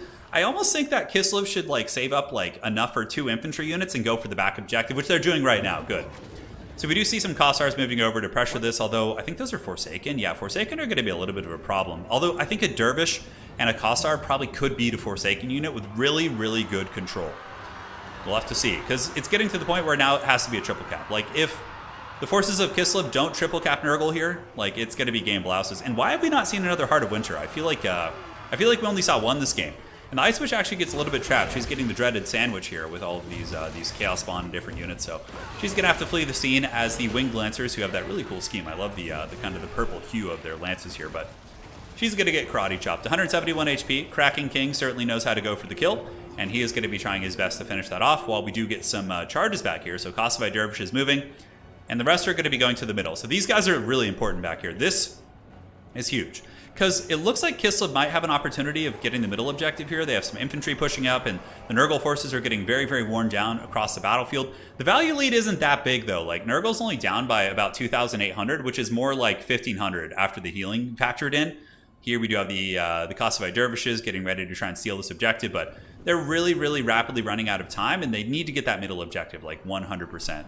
So you got to just start throwing bodies up. Kossars will do okay, but maybe you need some shielded Kossars, like some infantry units and all that sort of stuff. But it looks like the Kraken King is going to be winning the SEM fight in the middle as the Hounds are taken out. So the Snow Leopard's kind of beaten down right there. And to the backfield, we get the Kossars up on the objective. And now Kislev is going to start, getting the capture advantage here, right? They have the cavalry, they have the infantry, and they're going to slowly wrestle this one, especially as the Kossars get their bows out and start shooting their models here. Picking off some of the Forsaken models will reduce their capture weight. And only half the Forsaken are on the objective, but I simply don't think there's enough time. And you would have to win the middle anyways. There was another Heart of Winter. Okay, I must have missed it. But that's probably going to be GG well played. A very good match, though, honestly. And Rhineless looked like he was in a very commanding position, but Inticity's pressure was very, very menacing. And, even putting a little bit of pressure on the back objective here, I think kind of screwed up the Kislev game plan. And the Haggard Nurgle, able to do it. GG, well played. And we have a final we've seen several times. We have Evenstar versus Enticity in the Grand Finals. So let's go ahead, ladies and gentlemen, and take a look at that. That is a 2-0 for the Kraken King.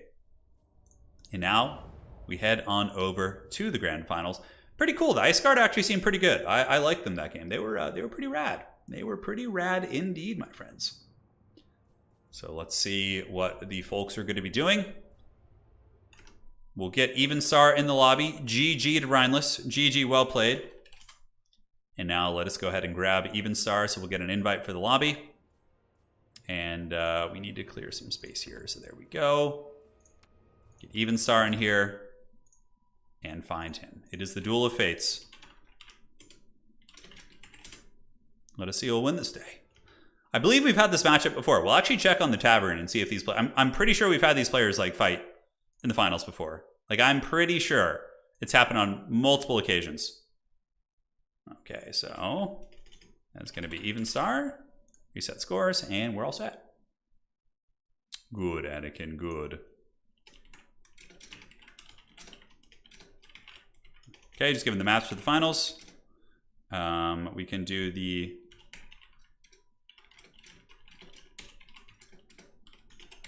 Broken Leg Gully. Just gave the maps to the players. Very good. So the first map is going to be Itza. Itza is like always the good. It's the good map. It's the best map for this. It's so incredibly good. Excellent. Okay. Now let's go see if these fine gentlemen updated the leaderboard yet. We can take a look at the tail of the tape. Break down the old meta. What's really cool about the whole leaderboard thing is we have a record of people's like matches, right? So we can go and kind of do a little bit of a research on their history. So we do have Evenstar versus Enticity here in the grand finals, which is pretty big. Both players are fighting for a really high spot on the leaderboard right now. If we take a look, we see that we do have Enticity in the number 3 spot. But if Enticity wins this, he will overtake the houseplant for number 1. So he basically just be, switching the position. Nobody's going to get pushed out of top 3, but currently we would have Homeboy here moving up to number 1 because he would have the same amount of tournament wins, but would also have more wins overall. Agent Orange. Hey, Turin, I played around 300 hours of Total War Warhammer 2. Is 3 worth it right now? I would just wait if I were you, dude. Yeah. Thank you so much for the donation, but I would just wait. Just 100% wait. I mean, it depends. It depends. Are you more of like a campaign or multiplayer guy? That could help me ask. But, honestly, I would just wait a couple months because then you're going to have a really good first experience and you're going to be like, this game's awesome. Yeah. I would just wait. So, yeah, pretty important stuff. Taking a look at the legacy of these players, we can look at all the matches. So you can see, like, the green is, like, all the matches that he's won, and the red ones are where he's been defeated. So this is not necessarily. This one is in progress. So this top one. Enticity has had Houseplant. I think he lost one to Trader once. But aside from that, let's go ahead and see if he's played Evenstar before. Yeah, so Enticity, this will actually be his second game against Evenstar. He did win the previous one, so he is undefeated against Evenstar so far. Now looking at Evenstar, yeah, has played Enticity a couple times. Has had some good matches versus Houseplant. Very, very solid record. So if you guys ever want to see, you can go on to TotalTavern.com. You can go to the leaderboards and you can look up any player. And you can look up their matches. You can see their records, who they played against, their win-to-loss ratio, all that sort of good stuff. And we're in Season 1 right now, so obviously when we finish this leaderboard will get archived and then we'll move on to Season 2. And, that's how it works. And then we have different seasons. Anybody who hosts a tournament on our website, using a competitive format is going to be feeding into the leaderboard. So essentially they're all Season 1 events, which allow you to kind of fight on the old leaderboard because, CA didn't give us one, so we made our own, which is cool. Now, tomorrow there's another event going down. So Human Boy, yes, is going to be hosting a Domination tournament tomorrow. So you guys can sign up here and, come join the party. I'll be making an announcement for it in the Discord soon, but if you want to sign up, you just come here, you click sign up for tournament, and all you have to do is log in with your Discord. It's very, very straightforward, and that's it. And that is it. All right. Got to find Evenstar. Maybe he's struggling to get into the lobby or something. Is Evenstar here? I'm going to go ahead and message him, see if he's here. And where is he? Perfect. First map is going to be Itza. It's a good map for sure. Ah, yes. Very, very good. Happy upcoming birthday. My birthday's not until July. We got a little bit of time. For sure. Yeah, infantry spam is very strong right now, but guys, you have to remember we only have the meta is very, very not stagnant. Well, I guess it kind of is in a way, but we only have, a handful of factions and almost all of them are demons, right? So of course, unbreakable demonic infantry are going to be very good. The meta is going to change massively once we get Old World added back in. Have fun spamming infantry into Wood Elf Way Watchers and Glade Guard. You're going to just get mowed down. And demons will not be able to shut down Wood Elf shooting easily because of how good Wild Riders and Glade Riders are. It's very, very different. It's going to be super different. Okay, maybe Evenstar will be back soon. I'm not sure. We'll have to see if he's on his way. But there's no rush. We can hang out in the meantime. Maybe he's grabbing a quick snack. Maybe his internet went out. Who knows? We will chill and see if he appears. Worst case, if he doesn't come back, they would just battle it off, later or something like that. They could play it at any time, which is cool. So yeah, if you guys are tournament hosts too and you want to host on the old tavern, you just got to hit me up and I can set you up if you want to host your own events. And if you do host events on the Total Tavern, then I will happily help promote them and things like that. Make Twitter posts and Discord announcements and all that sort of good stuff. I want to have this epicenter for Total War Warhammer multiplayer. We're like, we can see who the best of the best is, you know. That's always like was kind of the thing before. There was a bunch of like tournament circuits and things like that, and we never really knew who like the absolute top dog was, other than like anecdotal experience, like what you saw. But now we actually have like evidence, like, yeah, this person has done this well, and this is why. Yeah, I'm really excited for Shades. One faction with Missile Cav right now. Yeah, exactly. Yeah. Oh my god, like, yeah, Missile Cav might even be good with some factions. Like Wood Elf, like Masked Glade Rider. Holy shit, that's going to be annoying. Like, imagine how much damage they can be doing in the beginning. I know, Wake, we all want it. We all want it. Hyles might be okay. I don't know. I think they're going to be on the weaker end of the spectrum, but I could be wrong.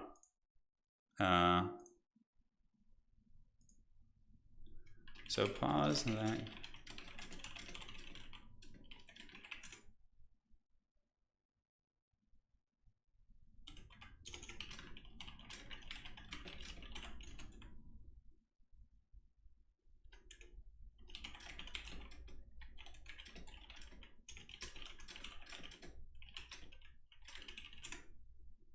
All right, perfect. So Evenstar's on his way. You just messaged me, no problem. Yeah, we should be good. Great. So let me go ahead and get him an invite code. Once again.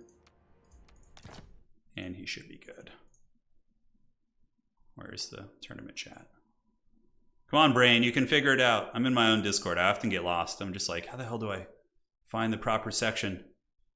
I don't know if you guys have that when you're just in like a bunch of Discords and all that good stuff. Okay, tag Evenstar. Do that. Great. Alrighty.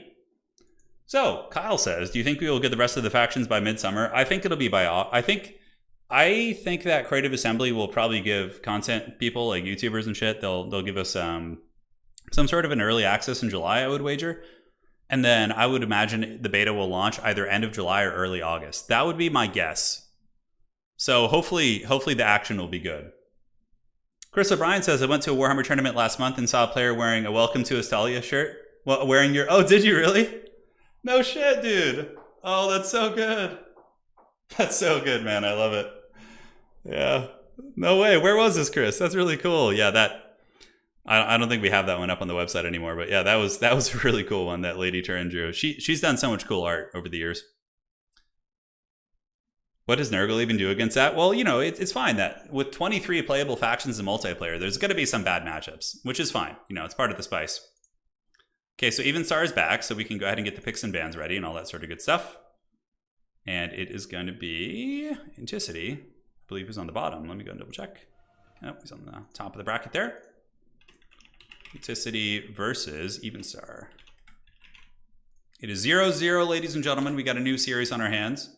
It's a me, it is the map of maps. It is the one really good domination map.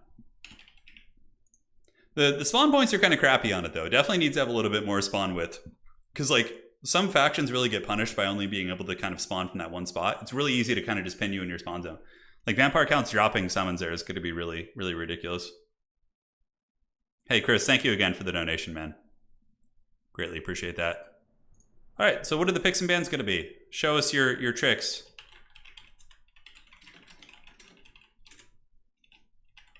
I'm just letting them know. All right, so they'll be doing that.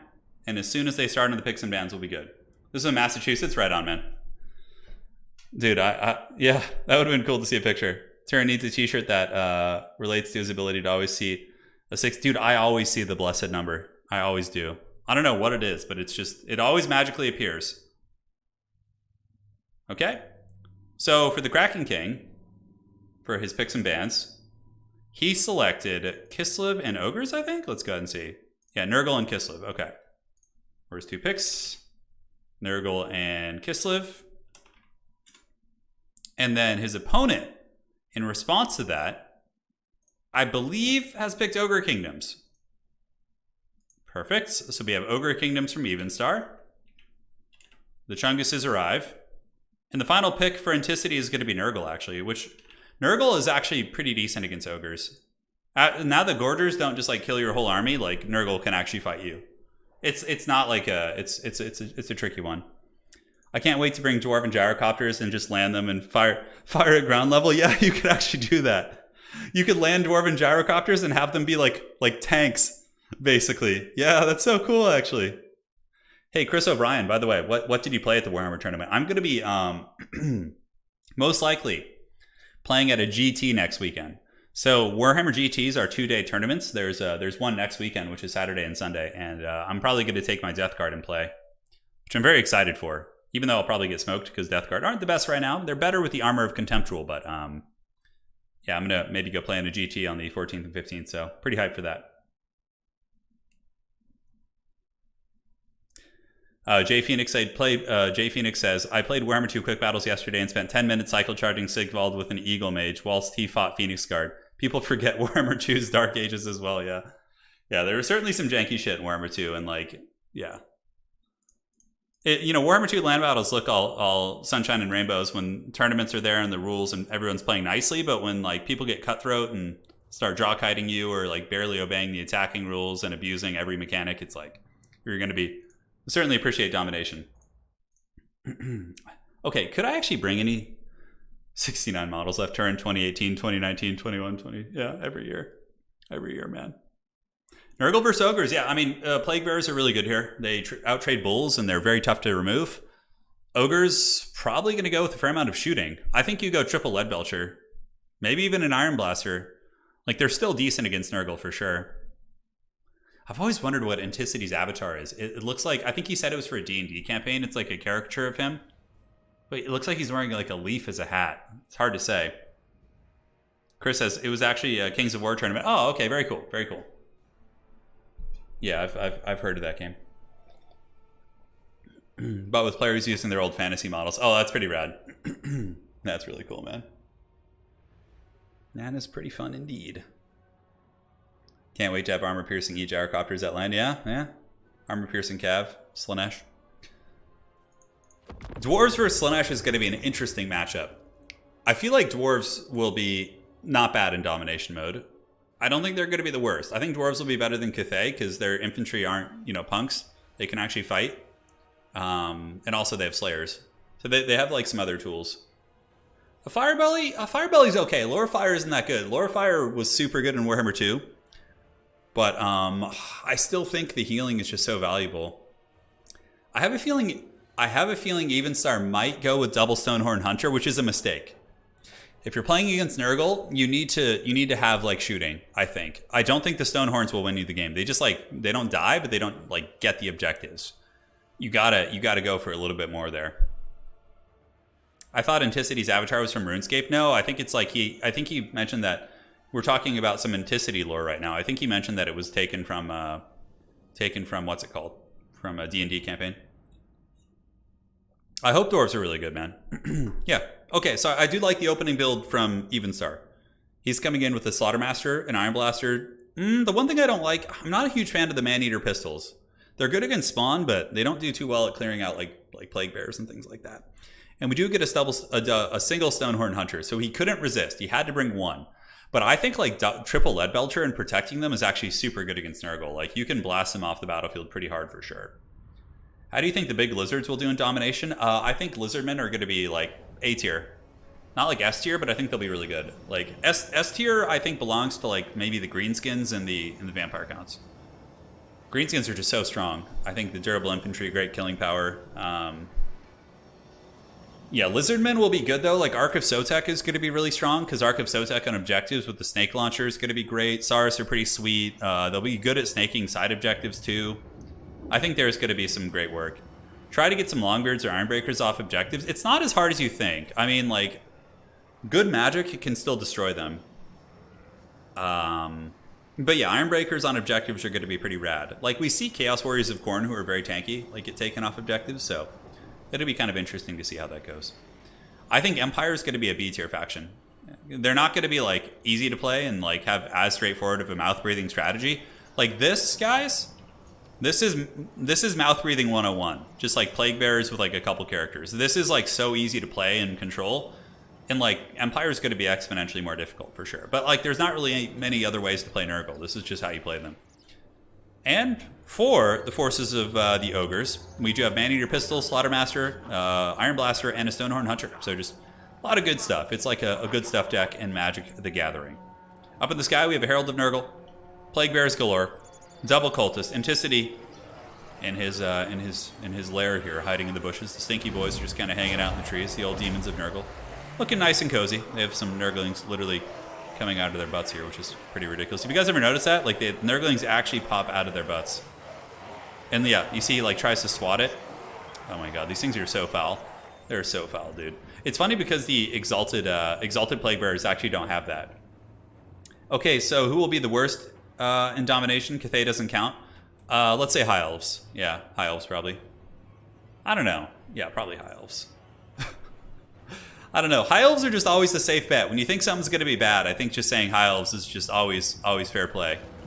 Now, the Stonehorn here is going to get some good value, and Enticity is hiding in the trees right now to mitigate some of the shooting, but the Stonehorn Hunter can use his Cannonball down the line and do some really good damage, which I think he will be doing here in just a second. So we'll have to see. We'll have to see. Here comes the Hunter, getting ready to party. I like this play. I think he could start gooning one of the cultists, and there's a chance that he could keep one of the cultists from being impactful, right, if he's able to get some damage, although looks like the first attack is a miss. The Cannonball is going to be coming in. Enticity will actually dodge it, so that might be one of the first times in all of history in which we've seen a dodge from a Plague Bearer unit. And now the die is cast, and the forces of Nurgle are going to be emerging from the bushes, and the Stonehorn Hunter actually kind of getting his butt kicked a little bit by the two cultists and by the Herald of Nurgle, so those bad boys are going to be getting pushed back. Here we do see the Lead Belchers and the Man-Eater Pistols getting some good value so far, but not as much as you would think. They've only gotten about 400 more value than the Nurgle army. And that's the thing, like, Lead Belchers actually kill infantry pretty well, but Man-Eater Pistols, I don't know if I'm as much of a fan of them. I guess they're a little bit fightier. Like, a Man-Eater Pistol, like, could probably maneuver up here and maybe take down these Forsaken that are going for objective number 2. Certainly very, very possible. But here we have ye old Plague Bears of Nurgle getting trampled. There you go. Boom. Right to the Thunderdome. And the Hunter is poisoned right now. Herald of Nurgle is going to be attacking that bad boy. His speed is down to 56, so the poison very effective. And you can see why Stonehorn Hunters aren't that amazing here. I find that they just kind of get tar pitted by cultists and by some of the, the lords and things like that. Man-Eater Pistol is trying to snipe the Nurgle Lord, actually getting a ton of damage. Maybe at this point you turn around with the Man-Eater and, with the Stonehorn and fight. Here we get the Exalted Plague Bearers chasing down the Man-Eaters, and what are they going to do against that? I feel like that's going to be very, very tough. And now we're starting to see a classic situation of Nurgle just getting onto the objectives right as they open. Pretty much everything is going super ideal for them, and they're barely behind in value. Like, the Ogre's shooting did not pay for itself, although that Iron Blaster does do a really good job picking off a couple spawn right there, which has got to feel pretty good. Slaughtermaster the Great Maw getting slapped up by the two cultists who are going to be chasing him off the objective. And the spawn, of course, getting killed. Nobblar Trappers are pretty decent. They kind of function in a similar way. If you guys remember Warhammer 2, like at the end of Warhammer 2, we saw Skaven players really using a ton of Gutter Runners and things like that to pick off spawn, and like Night Runner Slingers, and that's kind of a very similar thing here. So the Stonehorn is up in the middle objective. Ogres need to kind of play the sides a little bit. Like, they could for sure kill these Forsaken, like some Iron Guts or Gorgers going up there would easily clean out those Forsaken, and the same thing could be done down here. And yeah, why are the Ogres not getting this objective? Man, people get really laxed on that. But yeah, those guys need to go grab that point. Nobblars are holding back Exalted Plague Bearers, actually, reasonably well. And the middle fighting is on. Enticity getting a Locus of Fecundity and a Fleshy Abundance, which is insane. The amount of healing that Nurgle's going to be getting there is so chunky. Here comes the Cannonball from the Hunter. That's going to be bombarding through, making Vampire Coast jealous, but doesn't actually kill a single Forsaken model. It's more against like light armor and things like that. That is where it typically shines. So here comes the Pistols and the Lead Belchers and all those bad boys blasting away and accruing some pretty good value, but Enticity is close enough that I don't think it's a huge deal. Exalted Plague Bearers can easily solo these infantry units. Typically, the best way to deal with them is with shooting. So Stonehorn Hunter, I like this. I think this is good. If he's coming out here, Stonehorn can help kill these Plague Bearers, and they need to go get this objective though, man, because you can't let Nurgle get up on points like this, because they are just so tough to remove off points, and they can definitely pay the troll toll if you're not careful. By the way, guys, have you noticed how we haven't had any Slanesh bots? I think they've, not to put a curse on us or anything, but it seems like the solution that Misha provided has worked. Having it be, you guys have to be subscribed to the channel for 10 minutes, so chat. It has worked. We have finally defeated the Dark Gods, or at least one of them. One of the four. Nurgle is still here, of course. Now, Nurgle fighting, and the Ogres are very much in a situation they don't want to be. Having to grind against Plague Bears and infantry is not a feel-good situation. Obviously, one of the better ways to beat Nurgle is with, a little bit more kind of dynamic, wide play. you know, hitting these points. And finally, we do see Evenstar moving over with the Noblar Trappers to get this point. But, like, yeah, if he had gotten that earlier, he'd only be down by, like 500 points instead of, like, you know, 1,000 now, which is pretty painful for sure. And I'm curious about the Man-Eater's value. Like, how much have these guys really done? We see them with 12 kills, 730 value, so I suppose that isn't bad. They seem to be a little bit obstructed right now, and maybe now they pile in and fight the Forsaken. They are very fighty. Like, Man-Eaters are really good in melee. They have great combat stats, tons of armor piercing. They could probably defeat a Plague Bearer unit in combat, and could also probably defeat a Forsaken unit, so I can certainly see the dual purpose. Now in the middle, it looks like it's going to be pretty firmly in the control of Big Papa Nurgle. He's sitting here cackling, and yeah, he's doing it, man. Ogre Bulls trying to fight. Slaughtermaster's holding his own, but like, dude, this is like what Nurgle wants. Nurgle has a full chub for this. This is just like Nurgle City. Like cultists, like fecundity, like plague spreading in melee, like that is their life. Like you gotta go for the weaker Nurgle areas, like up here where you just have like some infantry that are unsupported and maybe a little bit of a spawn presence, but you gotta go for that kind of business. Because right now it seems like the Ogres are really struggling to maintain these objectives, even though they're up in value quite a bit. Now, if you do get a big enough value lead against the forces of Nurgle, there's a chance that you could, of course, break them so badly that they can't really control the objectives anymore, and you just like triple cap them and things like that. But yeah, it's a wild one for sure. Man-Eater pistols, what are they shooting at? Looks like they're shooting across at some of the cultists or the Plague Bearers. A little bit hard to say at this point. The objective, you know, these Exalted Plague Bearers, these are the same ones that we saw a couple minutes ago, guys, and they're still fighting on this objective. They're such a durable unit. We have a little bit of Lead Belcher shooting in the back. Lead Belcher should be focusing down the spawn of Nurgle, like right here, because spawn are just so damn good. Looks like they're shooting at some of the Forsaken, but the Forsaken, there's actually a little bit of a hill here, so you can see the Lead Belchers do have some line of sight issues. I think the Lead Belchers should be like right here, and they could probably shoot a little bit better, or just go after the bigger targets. Like spawn of Nurgle is like guaranteed value, and Forsaken are now going to start pressing into the backfield. So Enticity is going to be getting his Forsaken, which are very quick, and they're chasing down these routing Ogres, and some of them get popped in the face as they do charge in, but the Man-Eaters, you know, honestly, maybe just stay and fight, dude. These Man-Eaters would probably be able to beat these Forsaken. They're very, very fighty for sure. Now, what is the Iron Blaster shooting? Let's go and take inventory of this. 69 kills! There you go, that's what she said. Looks like he's shooting into the Exalted Boys on the objective, but the Ogres are nowhere near getting these points. We have some Noblars up here trying to steal it, but Forsaken are not going to be having that shit. They're actually faster than Noblars. And the Ogres do manage to kill the Exalted Plague Bearers here on the side point. And Ogres are up by, you know, 4,000 value, which is quite substantial. And with the healing, though, we saw some fat heals. So it's probably more like 2,500 value, considering just those massive, massive Chungus heals we saw. So the fight is on here. Objective 3 firmly in the control of the Ogre Kingdoms. And now they're going to be moving on over to Objective 1 with a little bit of a flank. Probably taking some of the Noblars up here to maybe go try and snake that. And just trying to shoot Nurgle off. But Nurgle still has a fair amount of spawn here. The Stonehorn Hunter is doing a good job. It's rapidly going to be getting to the point where you have to triple cap Nurgle, though, which is not what you want.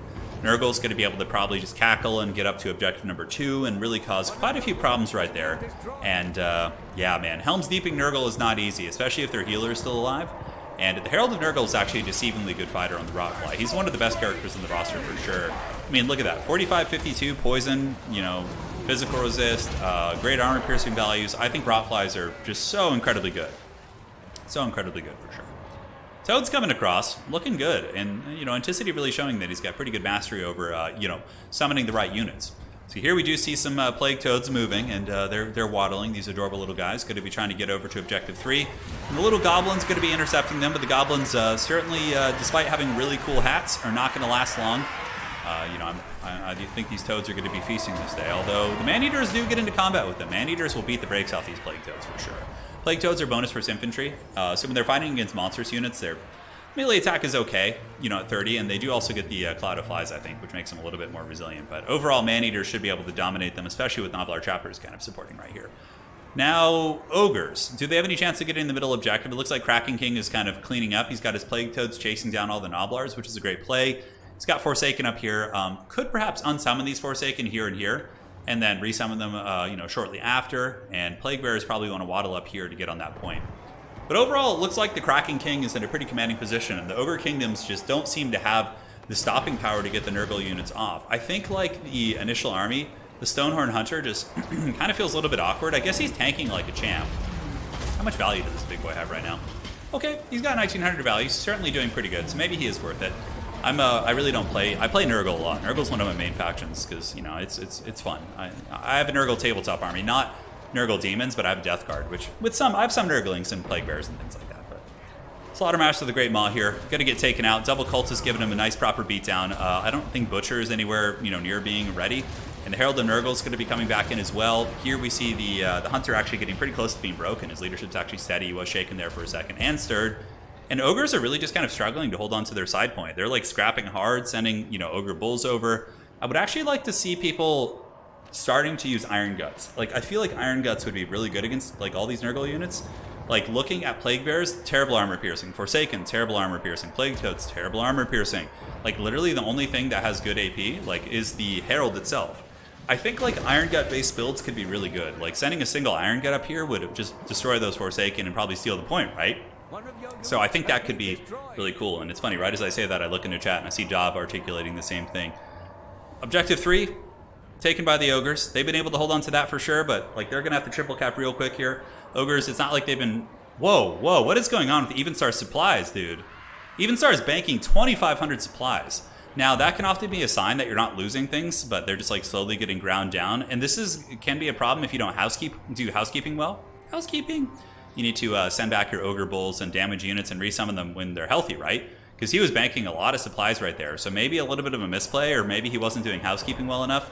Like all of his Noblars and things like that are, maybe not being sent back. He just kind of keeps rallying them, and that can be a bit of an issue for sure that you do run into in domination mode. And that's also why it's nice to have some expensive units like Iron Guts, because you can sink those juicy points in there. And we do also see basic Man-Eaters coming in from Evenstar here. Maybe they would have been a decent choice earlier as well. Like there's so many things that people haven't really explored in terms of the meta.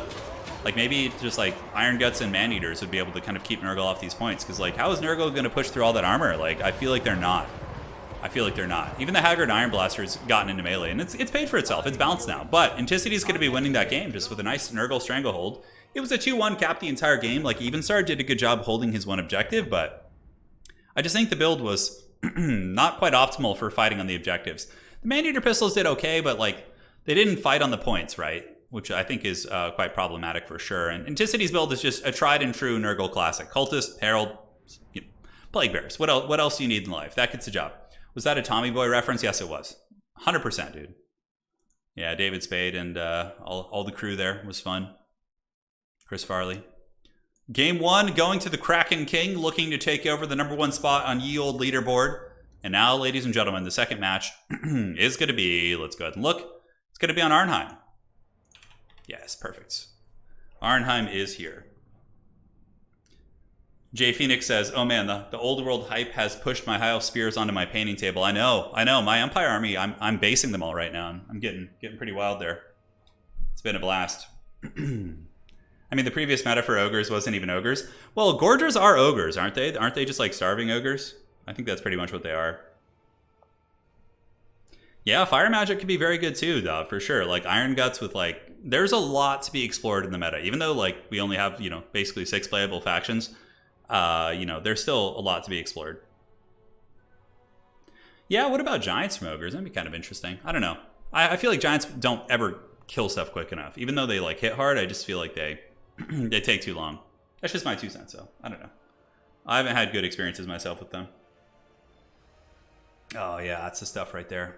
That's the stuff. Arnheim is a Cathay map. Are we going to see the dreaded Cathay? Maybe so. All right, guys, let's head on over to the picks and bans, clean all that up. Enticity is up 1-0 in the grand finals here. Perfect, and we are going to be on Arnheim. Arnheim's a little bit of a funky map, but I think it makes for some interesting games. So let's see what they pick and ban, and we'll share it with you guys. I'm watching. Watching, waiting, commiserating. So what is Evenstar going to pick? He's got a couple factions in the back pocket here. The schemes are up. I see him typing, thinking deeply on his decision. What schemes will he have? So we haven't seen him on Tzeentch. I wonder if we could see a wild Cathay pick. Like if anybody's going to be picking Cathay, I feel like it'd be Enticity. I feel like he's got a soft spot for them. When we first started playing domination mode in the early days, he was always trying to figure out Cathay. He was always trying to figure out the old Cathay, so maybe we will see them. Chris says, I have a large Ogre Kingdoms army from your fantasy days. Well, that's great, man, because that army is going to be playable again probably in the next couple of years, which is awesome. So when the old world comes back, you'll be all set up. You'll be good to go, Chris. Yeah, I would say Tzeentch probably is going to be a pick here. Probably Khorne. Khorne will be in this game. Khorne or Tzeentch would be my 2 cents. We saw Ogres last game. We saw Nurgle. Khorne and Tzeentch are like 2 of the next logical picks in terms of like very, very strong factions. Does Cathay have any Fire Lancers? Yeah, you know, if Cathay had some like Cav with like a bonus for its infantry and did fire damage, holy shit, that would be super cool. They need to steal those from Age of Empires. That would be super cool. Who will be the Chad Cathay pick? Not only picking Cathay, but also winning with them. So, yeah, I think this is probably the best Cathay map. Their cannons can do a fair amount of work here, for sure. But, man, cannons, like, against really good players, like, usually they're just going to be juking them or hiding from them and, like, really minimizing their value, for sure. You know what I feel is going to be really good when Warhammer 3 comes out? With Mortal Empires. Is going to be short-range artillery, like organ guns, Hellblaster volley guns. Like on some of these like smaller domination maps, like Death's Pass, just like summoning one in and just having it start thumping on your opponent is going to be super good. Super good for sure. Gorger Kingdoms. Yeah, the Gorger Kingdoms have come and gone. Thankfully, Creative Assembly was pretty quick on the draw in terms of karate chopping that awful time. That was horrible. Oh my god.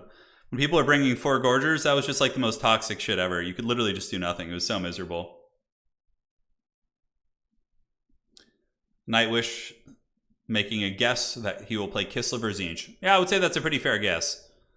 Tzeentch is good on this map too. Tzeentch can, you know, use their flying units and really cover a lot of ground in terms of getting up to the cliff. Flame Cannon won't be bad either. Yeah, Flame Cannon could be pretty sweet.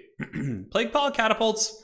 I don't think you would ever bring a Plague Claw Catapult in Domination mode if you can bring Mortar Teams. Because Mortar Teams, like, Domination maps tend to be a little bit smaller, so, like, the Plague Claw Catapult's advantage is the range, and I think you just bring the Mortar. I don't know, though. Catapult might be good on some maps, because, yeah, like, it starts out in range of the enemy army, so I guess the Catapult right away can start generating some value. But Mortar Teams just seem a little bit better to me. We'll see. We'll see, guys. Yeah, I'm pretty excited for the Immortal Empires campaign, like, you know, I want to do campaigns here on the channel, but currently now it's just like they're not that fun at the moment. With the current factions, it's just not a blast. All right, so we got Nurgle and Slaanesh. We were pretty much dead wrong about our guess for what Evenstar was going to be playing. So Evenstar is going to be going for Nurgle, and then we got Slaanesh. So those are his picks. Now the Kraken King is going to be picking a faction to play against him. Kislev or Tzeentch, probably. Probably Tzeentch. Yeah, he's going to go Tzeentch. Because whenever somebody picks Nurgle, the best counter is Tzeentch. So he's going to go Tzeentch. And now Evenstar is, like, Tzeentch is good against both these factions. I don't know what he's going to go. Maybe Nurgle?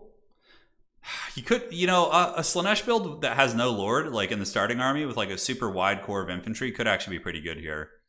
I feel like Evenstar has kind of picked his way into a little bit of a hard matchup. It's going to be like a tricky pickle for him. Yeah, Plague Claw Catapult does have good range, that's true. And also, it could reach all 3 objectives with 1 catapult. Certainly Optimus Spine. That's a great point, brother. It's a great point. This is the grand final. The winner is going to be taking... If Enticity wins this tournament, he takes over the #1 spot in the leaderboard.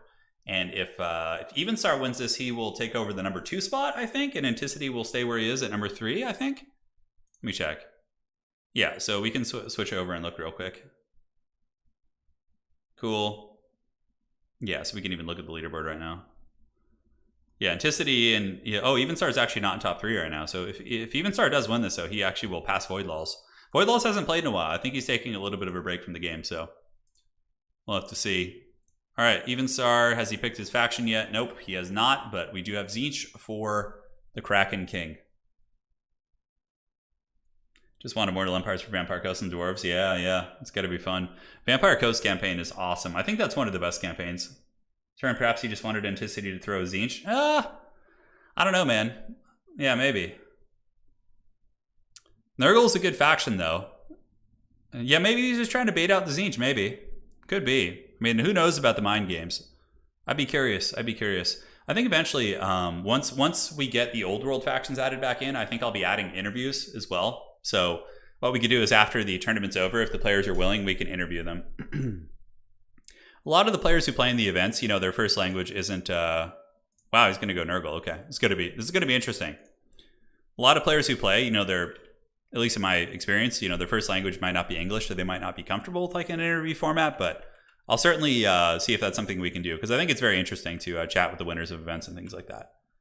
Get some feedback. We used to do that in the very early days. What I used to do was, so back when I first started doing tournaments, the first format I did was best of fives, best of seven, or best of fives, yeah. So I would get like 2 community members and have them play in a best of 5, and it was really fun. We would do interviews in between games and stuff. I think we'll bring that back eventually.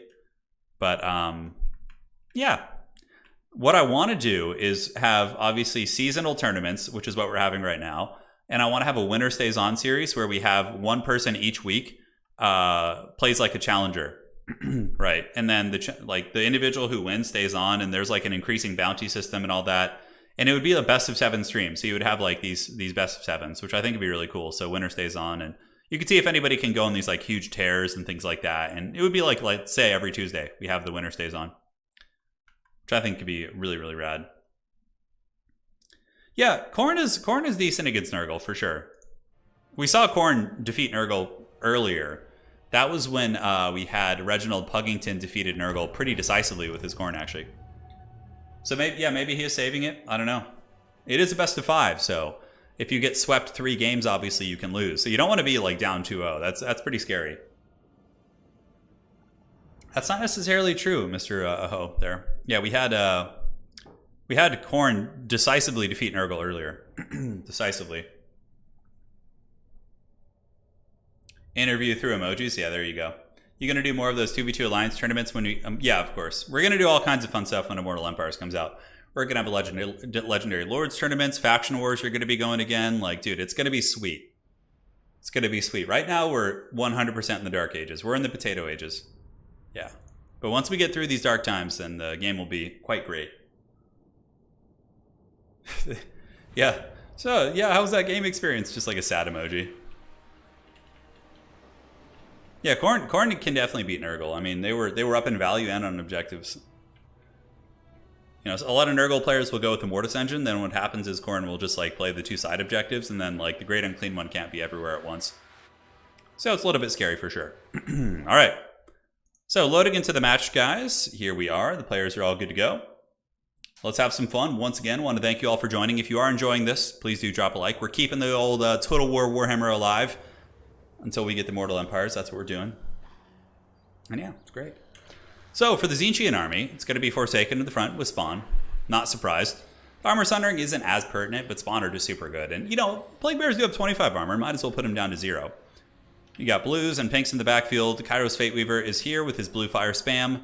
And that appears to be it. Now, looking at the forces of the Plague God, we do have a Plague Bear front line. No surprises. Cultists of Nurgle and Herald of Nurgle. And yeah, that's pretty much it. So pretty much every game, you're just going to see like, and that's kind of the thing with like Warhammer 3 right now. You're seeing like basically some factions just only bring like 4 different units, right? Like, yeah, so it's going to be quite interesting once we get a little bit more faction diversity and all that stuff. It is best of 5, and I think I forgot to update the little card there. So let me go ahead and fix that. Thank you for reminding me. And best of 5. Cool, thank you guys. Appreciate that. I had it on the wrong setting, so it is fixed. And we are good. So, Kairos Fate Weaver is going to fly over, and I would imagine he's going to just start spamming blue fire at the Herald, I guess? Yeah, like, sniping the Herald I feel is pretty good. I think that's going to be pretty strong. So go after the Flying Stinky Boy. And what other spells? We got Harmonic Convergence there. Interesting. So I'm trying to make him a little bit of a better fighter, perhaps. Physical Resist and Demonic Instability. So the first shot's going to be coming down, and where's that going to go? It is going after the Forsaken. And honestly, he does not do that much damage. So Evenstar got out pretty good there. He literally lost 2 Forsaken. I'm surprised he didn't go after the Herald of Nurgle. And now we get the big Chicken going in, and Chicken's really good for doing this. He can dive in, he can, you know, pick off some units. And the reason why he gets away with this so well is simply because he has Protoss shields. So he can stay and fight, and then he can run away and heal before he, you know, is in any serious danger. Up on the high ground, we do have Nurgle going for this point, so we do see the Plague Bearers and the Forsaken moving on to objective number 3. Tzeentch is clearly going to be playing the 2 low ground objectives, and maybe we'll eventually send like a single Flamer up here or something. I feel like that could be actually very, very strong. We'll have to see what happens, but the fight is on. In classic Nurgle. Nurgle, you just want to wait, and I've been saying this since the launch of Warhammer 3. Whenever you're playing Nurgle, you just want to wait until the objectives open up before you fight. Some factions want to get aggressive and crazy and just like push you like even before the objectives open up. But in this case, you know, you want to wait. Now imagine if we had the Warhammer 2 factions and you were playing against Wood Elves here and they had like mass Glade Rider archers and Way Watchers just like bombing you while you're, you know, chilling here. And yeah, this is the play. Kairos has Gaze of Fate too, so you can lock down this Herald of Nurgle. So probably what I would do is just kind of keep poking him with the blue fires the entire time and then, you know, Gaze of Fate him and attack him with Kairos. Kairos isn't like amazing, but in fighting, but still 400 plus weapon strength is going to put some hurt on this guy, and he'll pay the price for sure. 35 seconds until the point zone open up here, and Forsaken and Plague Bear sitting up in the high ground here looking to collapse. They'll probably send the Forsaken down here and just leave the Plague Bears up there. Forsaken, of course, will give you some good capture weight and good shock damage. Could potentially break through these blues. I mean, Forsaken for sure beat Blue Horrors. And another missile attack. The Nurgle Lord is kind of getting karate chopped a little bit. Evenstar's in a little bit of danger as Kairos Fate Weaver does have a Gaze of Fate he could perhaps pop here. We will have to see. And now the fighting is indeed on, my friends. So, blues and pinks, color of the rainbow, unleash the cotton candy attacks. They're going to be throwing all sorts of colorful stuff at their demonic friends from across the aisle. And you can immediately see that the Plague Bearers get wrecked pretty bad by the Tzeentch shooting. And that's one of the reasons why this matchup is pretty good for Tzeentch. It's not unwinnable. I've actually seen it be won in tournaments. And I believe a Gaze of Fate just went down. Yeah, so Gaze of Fate. And we do have the big chicken fighting against the Plague Man, and he's going to be landing. So, oh, that's kind of actually strange. You can see that the character can actually land when he's Gaze of Fated, I think. And now we get the Tzeentch army ability coming down, which is relatively hard to dodge. Is he gonna wait? Is he gonna be hiding under the chicken? Okay, he's back up in the sky. And now he's fighting again. So, whoa, that blue fire just shot the wrong way. Although no, it looks like it partially hit him. Okay. So Evenstar in danger of losing his lord. As far as value accrued, Nurgle's actually not doing badly. The Forsaken did capture the high ground objective, and now they're going to be moving down, so they might have an opportunity to kind of snake this one.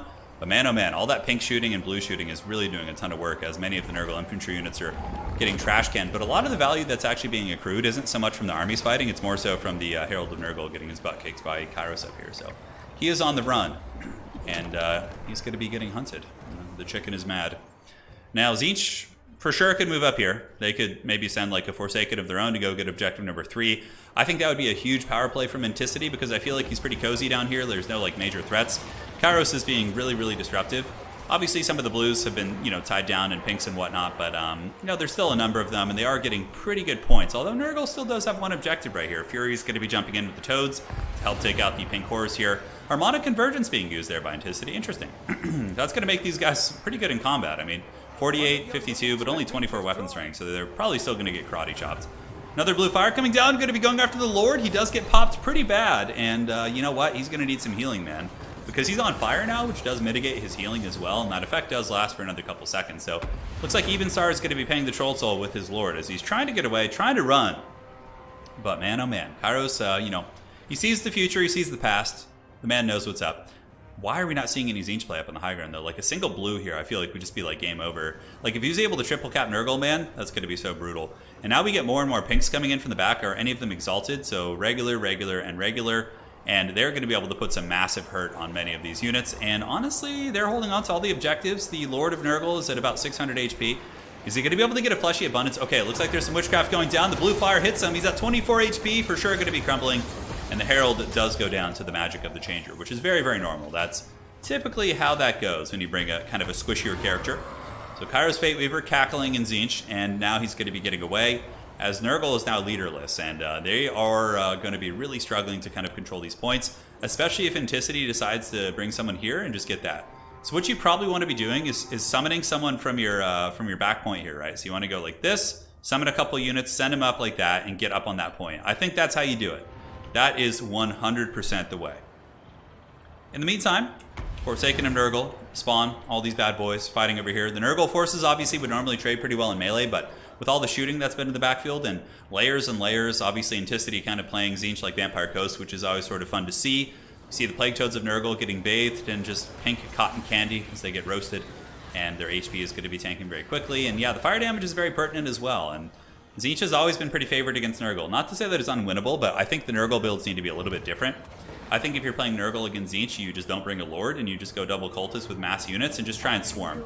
But in this case, Evenstar knows it's over and he's going to be doing us a favor, dropping out. GG, well played. Brutal matchup for Nurgle. Enticity is not someone you're going to get away with that on. It's going to be tough. He will make you work super hard for it, and he does claim victory there with you know, almost 3,000 value on Kairos, and obviously his shooting did pretty well too, but no big crazy beaters in terms of value. But yeah, I like that he had an exalted one as well. All right, cool. GG. That is game 2, ladies and gentlemen. And now we're going to be moving on to the third match. The map, I believe, is going to be, let me look. It is going to be the Death Pass. And then Crossing of the Sea of Claws. Very cool. Map is set. And we can go ahead and start to look at the old picks and bans. Nurgle tried. Very strategic drawings. I know. Well, you know, we gotta let you guys know what's going on. Don't want to leave you in the dark.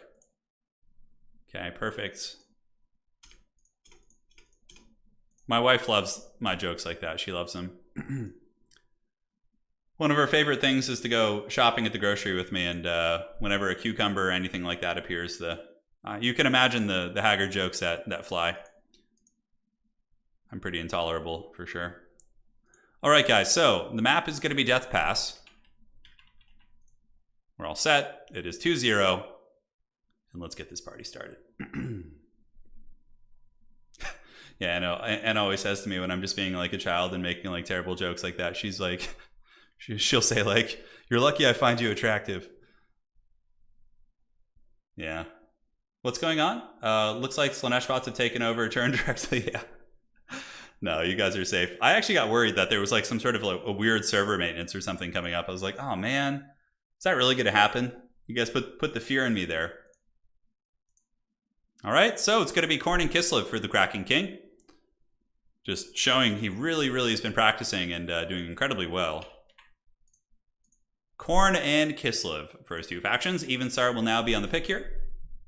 I need updated Warriors of Chaos. Yeah, that's going to be awesome, dude. I'm super excited for that. Super excited. We need it. I mean, yeah, when did it say in the roadmap? When did it actually say we're going to be getting updated Warriors of Chaos? Was that like sooner? Was that before the Mortal Empires? Because that would definitely help tide us over if we got some fresh blood into the map pool or into the faction pool. Yeah, mirror matches for sure. I wouldn't be surprised at all. Evenstar usually plays mirror matches. Oh, Evenstar is going Kislev. Okay. So we get a Kislev pick. And then, no, that's in the wrong spot. Hold up. He's going Kislev, and Enticity is going to be picking Khorne. So not a mirror match. The days of Evenstar enjoying his mirror matches are over, and we do have the classic Warhammer 3 trailer duel. Basically, this is the main kind of 2 factions. This is like Karl Franz battling the Greenskins in Warhammer 1. Always a good time. So we have our duel. Let's let the players pick their armies, and then we can get started in just a couple of minutes. Once again, guys, thank you all for joining. If Enticity wins this, that's a clean 3-0 sweep, which would be very, very impressive against an opponent like Evenstar, who's obviously very, very strong. Okay, so Warriors of Chaos update will be very interesting. Beastmen basically turn... Yeah, Beastmen are great with their update. So it's along with Mortal Empires. Oh, okay, so it's going to be a while then. I'd honestly take updated Warriors if they need more time for Immortal. At least throw something, yeah. I mean, we know it's possible for them to add the old world factions in. We know that's possible, but like there's a mod that did it. So clearly if a modder can do it, then CA can do it. It's just they don't want to, you know? It's not a priority for them. Which is a shame. But, you know, it is what it is. Understandably, they're a company that's more focused on campaign and that stuff, so. We get the scraps. I'm here for the scraps. I'm the trash man. I'm Danny DeVito. Yeah, I wonder what they're going to be getting, Warriors of Chaos. Their roster isn't bad, honestly. They have some good units. Like, Chaos Knights are pretty solid. Their Warriors are generally pretty cost-effective. You know, Khorne actually does not have a great weapon variant of their Warriors, right? They only have... The Bloodletters are essentially their substitute for that, so... Yeah, we'll see. 4 champions each leading to a mono god. Yeah, you know, didn't they say that there's going to be 4 champions, like 4 new lords? I bet you each of the demon factions is going to get a new lord because, you know, they all only have 1 lord right now. So they'll probably get like a mortal follower, and then yeah, I would imagine something's going to be like that.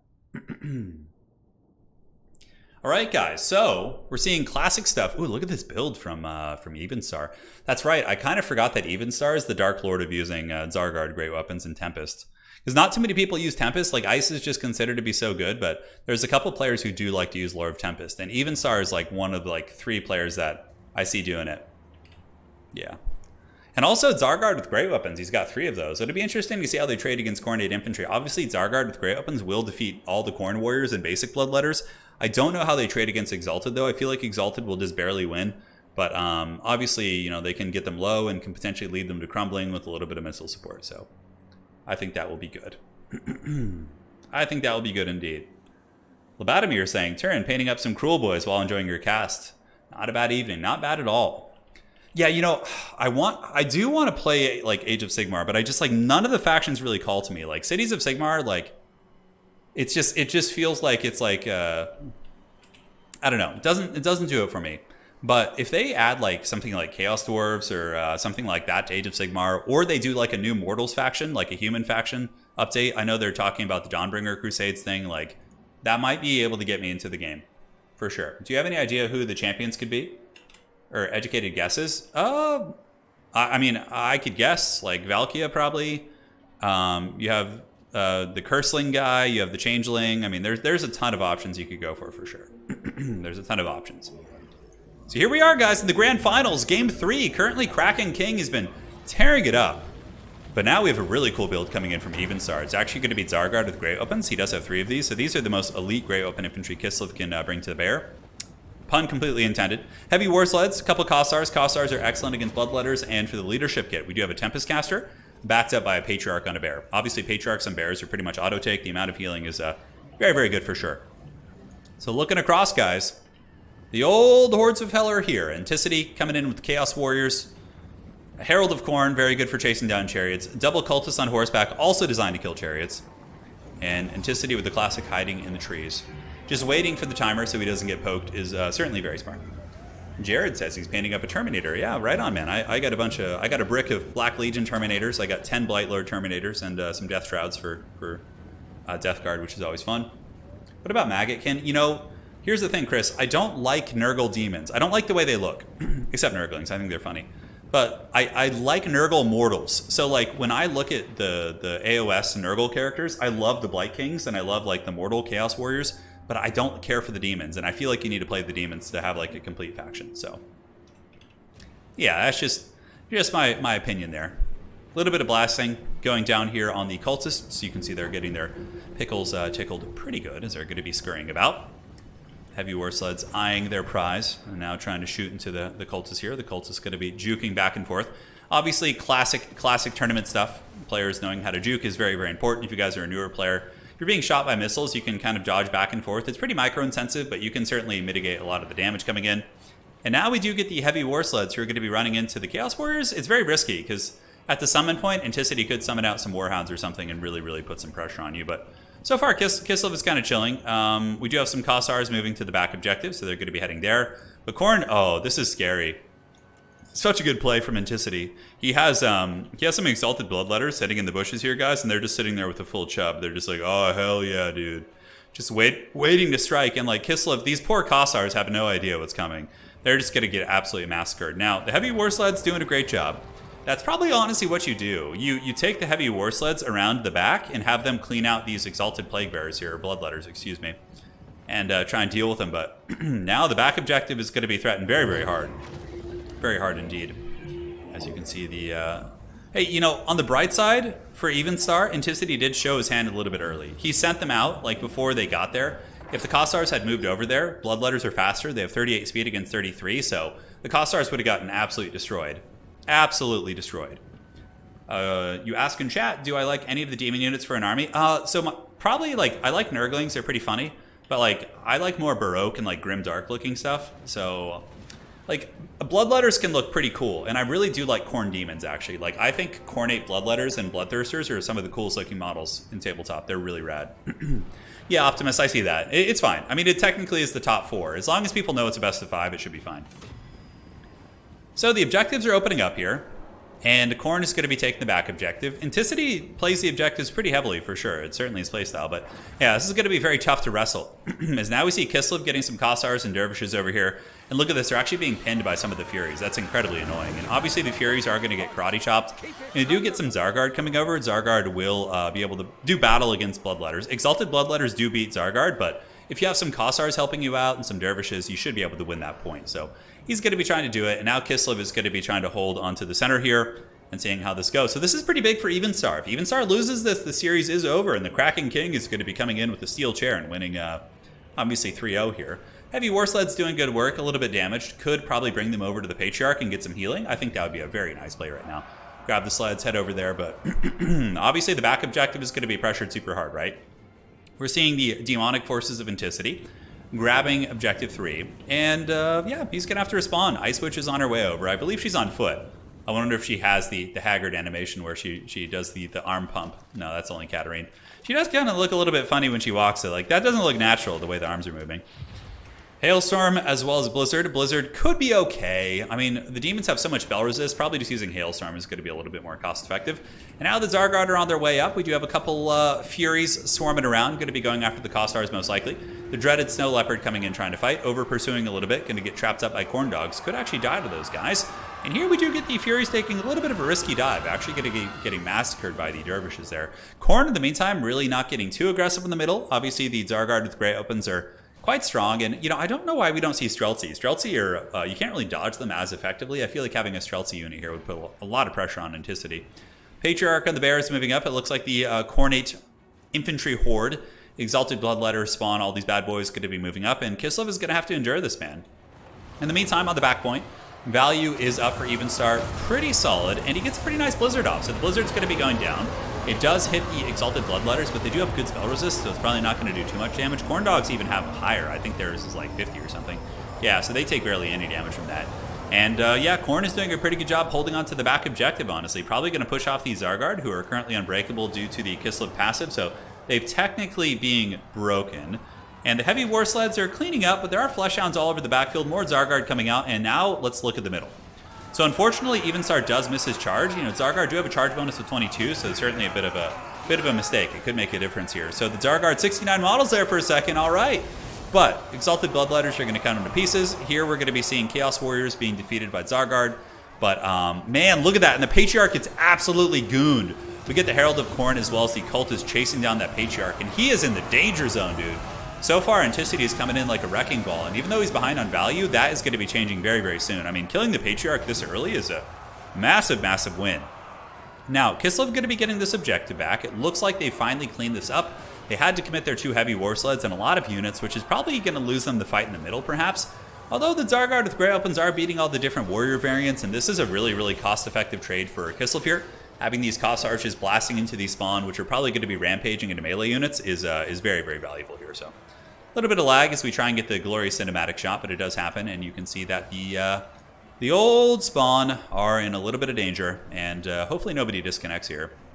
Hopefully nobody disconnects, because currently I think Enticity is in a pretty commanding position.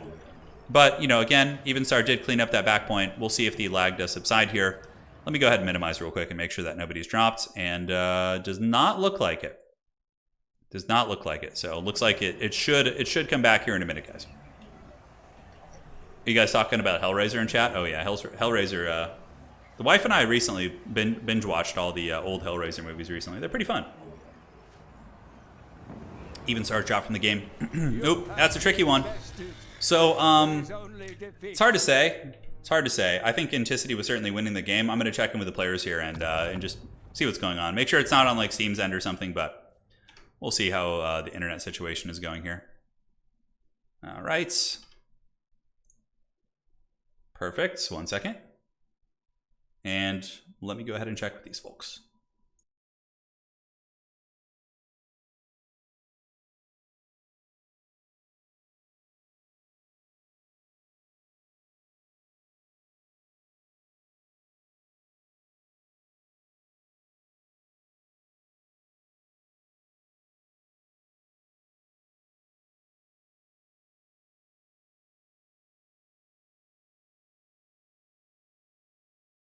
All right, so Evenstar's game did crash, but he feels as if that game was lost. He thinks, despite being up in value, that he was about to lose the middle, and yeah. So he basically just said, "Hey, no worries, Enticity can take the win," because he feels like he didn't really have much of a chance. So, guys, a little bit anticlimactic, but nonetheless, you still got to see some very clinical play today.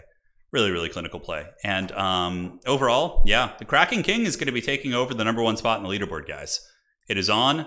And I think what we'll do, just to add a little bit of spice to the end of the event, is we'll be closing out with an FFA. So if you guys want to join, Turin FFA, and there's going to be no password. So I will be playing in this. Let's get one more FFA game to rule them all while they update the leaderboard. And we can take a look at the tail of the tape and everything. Yeah, Samurai Warrior. It was too early to call it, in my opinion. I agree. And I would have let them replay it if they wanted to. But Evenstar literally said in chat, he basically said, yeah, I'm just going to forfeit. Like, he said, I have no problem forfeiting that. So that's fine. And yeah, GG, well played. Enticity is going to be our winner today. And we will take a look here at the old leaderboard. The Kraken King is back, and he is now the #1 player in Total War Warhammer 3 multiplayer. Let's take a look. Yep. Let's give him his glorious shout out right here. Enticity is #1. Dude, how mean is this shit? 24 wins and 2 losses with 4 tournament wins. And Houseplant, the gentleman who was undefeated, his 1 loss was against Enticity in a recent tournament. Yeah. And again, if you guys want more domination, if you guys want to play, tomorrow there's another tournament going down being hosted by Human Boy, which I think he's going to be streaming it. He's got a little cash prize as well. And yeah, all rounds are, in his tournament, all rounds are best of 3 as well. So you can sign up. But again, congratulations to Enticity. He's currently the #1 ranked player in Total War Warhammer multiplayer. So congratulations to him. Big props. When the season does end, which I'm not sure when it's going to be. I'm actually going to be in conversations with Creative Assembly to try and see if they want to sponsor the grand finals for season 1 with a bigger prize. So we'll see what we can make happen there. But it's going to be a 16-man tournament and best of 3s. It'll probably be a 2-day event, like a Saturday and Sunday, where, you know, we'll have best of 3s for every single round. So it's not best of 1. So players can truly feel like they got their business. I'm going to try and get other casters as well and make it like a big thing. So that'll be really fun. So congratulations to the Kraken King, #1 player. Good stuff. I'm really excited for the grand finals. And now, ladies and gentlemen, let us have our ceremonial FFA. I need to open up some more spots. So I just opened more spots if you guys want to get in here. Anyone's welcome to join. And we're going to do the FFA Battle of Doom. And let us go ahead and do the Lost Temple. I do miss... See, Reginald Puggington, he always gets in, dude. He always finds his way into the lobbies. He's very cunning, that pug. 92% win rate. Yeah, I know, dude. It's crazy. Just woke up. Yeah, Alex, you might want to go back because we're in the post game show now. All right, who do we want to play here? I'll play Kislev. I always play demons in FFAs. It's time for something a little bit different. Okay, so let's put the army. We're gonna put unicaps on just so it's not like just like 10 war bears, 10 elemental bears flying around. And let me go ahead and get the unit blocker. Watching all these games, I wanna play one today. By the way, Turin, that Warcraft 3 game with Pwn was hilarious. It was, wasn't it? It was a lot of fun. Yeah. Crimson Hugo says, kind of sucks CA has been fumbling the ball in Warhammer 3. Turin goes all out. Warhammer 3 could be pulling in thousands of viewers. Yeah, for sure. Like, even my Warhammer 2 tournaments, towards the end of its life cycle, we're getting like between 800 and 1,200 people watching. And, Warhammer 3 is usually around 600. My Age of Empires stream a couple days ago, the tournament got like 1,000 people. So Age of Empires is clearly doing better than this. But, obviously, I love the Warhammer universe. I'm very passionate about it. So I'm going to keep going, even if it's not in the best shape. Ogres, Kislev, and Khorne. Do you want to switch? Do you want to be Cathay? Okay, somebody has to be the Blimp Lord of Cathay. Somebody has to be. Somebody has to suffer, and it's going to be me. Okay. Sorry, guys, I'm just eating a pistachio. Samurai Warrior, we did see one Cathay game, and they just got absolutely smashed. Which is normal. It was Puggington. He actually had a victory against Evenstar and then lost the next game. So, oh man, Puggington wants to play Cathay now. Okay. So I'll go to Kislev. If he wants to suffer, then I'll let him do it. What's up, guys? We're just munching. I'm pretty hungry. Pretty hungry indeed. Oh, Puggington keeps switching. They keep switching factions. Okay. I think we're all set now. I got some fun stuff, guys. Do I want to turn off army limits? I don't know. We'll see. Okay, so we got Grand Cathay, Ogres, and Nurgle. Let's do some Ice Guard would be fun. We're going to try some, like, meme shit. You know, we got to try, like, a weird build. Okay, that looks good to me. What lord do we want? Boris Ursus is pretty Chad. We're probably going to go him and just bring all his gear because, you know, that's the way to do it. And then we can bring Patriarch to heal him as well. Shit, then we don't have enough for, like, a wizard. Ugh. You know what? Katarine's also badass. So we can do Katarine. Heart of Winter just feels so good in this this mode here for sure. Okay. Looks good. We can cut those abilities. Crystal Cloak gives her ward save after she's casting. So we can cut that too. Now, what do we want to bring in terms of other things? Do we want to bring leopards, maybe? A little bit of leopard action. Could bring some basic Kossars. There's actually some really fast factions here. It's kind of scary, to be honest. There's some swift folks. All right. I like this army. It's not perfect, but I think it'd be fun.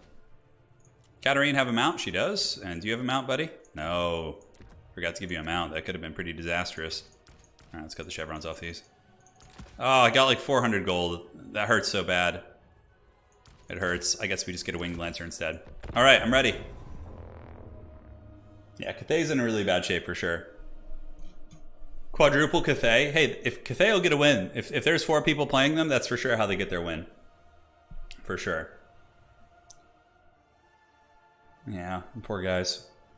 It's okay. I'm like, part of me is secretly happy that Cathay isn't as good as the Empire because I'm an Empire fan. I'm like, I want them to be some of the stronger human factions. We got to buy the chat feature. Yeah, I mean, to be fair, Warhammer's chat. Here's the thing: Warhammer's chat feature was really shitty. And CA did say in their roadmap that they want to update it, which I think is really good. But like, you didn't need to get rid of the old one in the meantime. Just let us be able to communicate and then update it. Like, you didn't need to remove that. You know, I don't know. Understandably, I don't know. Maybe there's some geopolitical reasons, things like that. But all right. So here it comes. The FFA of Doom. Let's get this party started. Let's hope Kislev wins at least this. I'm really concerned about their strength because their win rate on tournaments is not good, even with sleds. Kislev is fine, I think. Because, like, here's the thing. Once, like, the sleds are, like, balanced properly, I think people can bring more of them, which will help. And I think Kislev is capable of winning. Yeah, they did lose their events today, but I still think they're a good faction. Like, they can at least fight back. Cathay just gets steamrolled. You saw what happens to Cathay earlier. God, that was a brutal game. So, yeah, there's a lot of reasons why Cathay isn't good. One thing is they don't have, like, good staying power, like, on the objectives. Like, even though some of their infantry should be tanky in theory, they tend to just buckle quickly and they don't put out any damage. The only damage they put out is with their ranged, really, and their magic. Their magic is really good, but the ranged attacks are really subpar because currently in Warhammer 3, ranged is kind of like not very effective. Units turn very weird, they're constantly obstructed, and they just can't, like, they can't push you back. Like, I find that, like, if a Jade Warrior is fighting a demon and the archers behind him, like, can't really shoot that demon if it's in melee. So it's like, it works really, really weird. There's a lot of reasons, though. Okay, let's get rid of Wookiee Claw. There he is. Yeah, Kislev Cav is decent. Kislev Cav is definitely decent. All right, guys. So we got a pretty fun build. We got the bears, and we do also have a bunch of the horse archers, some sleds, and then we have an Ice Guard line. So the Ice Guard ladies are going to be like our actual core. We're going to go up and try and do some nice poke here. I don't know how this is going to work. I mean, this actually could be an interesting army for, like, actual... we'll just have you guys, like, marched with the Ice Guard ladies, I think, for now. Protect them against, you know, flyers and things like that. Wookiee is still up? Yeah, he's good. So, Pious Skeleton. We got Millie and Reginald Puggington on Slaanesh. So, this is Cathay. I don't really want to fight Cathay. My army isn't designed for that. It's more designed to fight demons. So, Pious Skeleton is playing Ogre Kingdoms, and yeah, Pug is over here too. Pug's army, like, is actually going to be a little bit troublesome. Okay, let's get you guys set up. Do this. Cool. All right, guys, wish us luck. Yeah, and also the Cathay Dragon Lords, they don't really work in melee. Like, a lot of times they just hump the ground and they don't actually, like, attack. There's a lot of, like, shit that just, like, doesn't go well for Cathay. Okay. So, yeah, wow, okay. It looks like actually, like, kind of a quick battle type thing. We can get the Ice Guard. Yeah, I don't want to get surrounded. So, man, oh, wait. Did we just go for the Cathay Sandwich? Maybe. The dreaded Cathay Sandwich. Yeah, Slanesh is on the run. Okay, perfect. So we're just going to go... Oh, my God, guys. It's Surtha Ogre. Oh, yeah. Oh, my God. This build is just going to be so dirty. And, you know, we were talking about how bad Cathay is. We need to just go, like, you know... We need to get in on this goodness here. Slanesh was like, hey, I want a piece of the pie, too. They're like, give me some of that booty. All right, so we're going to head over here. Sleds are on their way down. The poor Cathay player. He's just like, I just wanted to have fun. All right, so we'll help Cathay a little bit. We'll shoot the attacking ogres. How's that sound? We'll put some hurt on them. We have our archers moving. They're pretty swift. And we're going to help Cathay a tiny bit. We're going to just shoot into the ogre cav. Okay, heavy war sleds. Let's get them shooting into the Mournfang cav with great weapons. We'll get you here as well. Why do you never see the Nurgle exploding? Oh, hello. Okay, that could be kind of bad there. What is that going to be?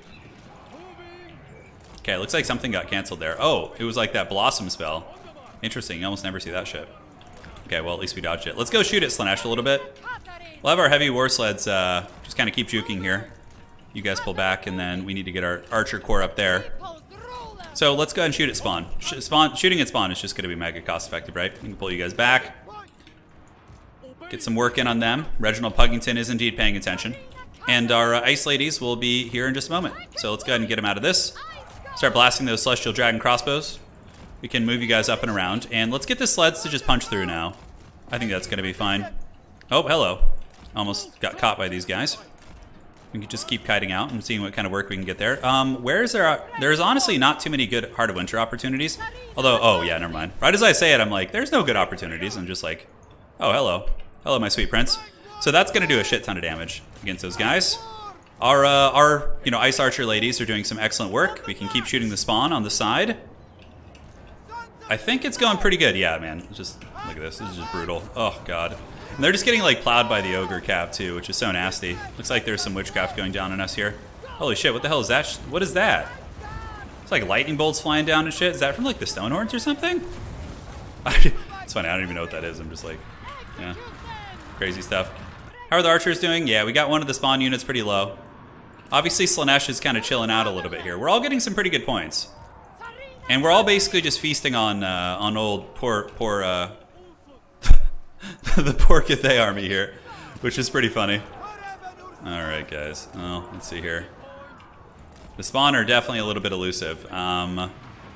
We could like just try and take down these spears and get like a bit of a surround. All right, let's pull back. So now we got to deal with the Stonehorns. So let's just blast them. We can use our heals and all the goodies here to kind of get our army back a little bit. Winged Lancers can emerge. Sleds, characters get back. We'll just let them fight the halberds while we shoot them with bows. And let's get a full surround here and just try and get a freebie if we can. It's value. It's free real estate, man. Yeah, so the Mournfang Cavalry are getting melted by our Ice Guard. Ice Guard are such a cool unit. I can't wait for Kislev to get a tabletop army for me to collect. Yeah, because they're for sure going to be one of the launch factions, right? All right, so we took down some spears. Let's just farm them for points. And now we can bring you guys in and start shooting the spawn. Our army's pretty healthy, honestly, and we're not in last place. We're holding our own. All right, so these damn thunderstorms, man. Are these fake ones? No, they're real. Okay. Poor Cathay, just constantly. Oh, there's a Wujing War Compass here, man. Okay. I need to go get on the hunter here, though. Yeah, so we're gonna move in, pop battle prayers for melee attack.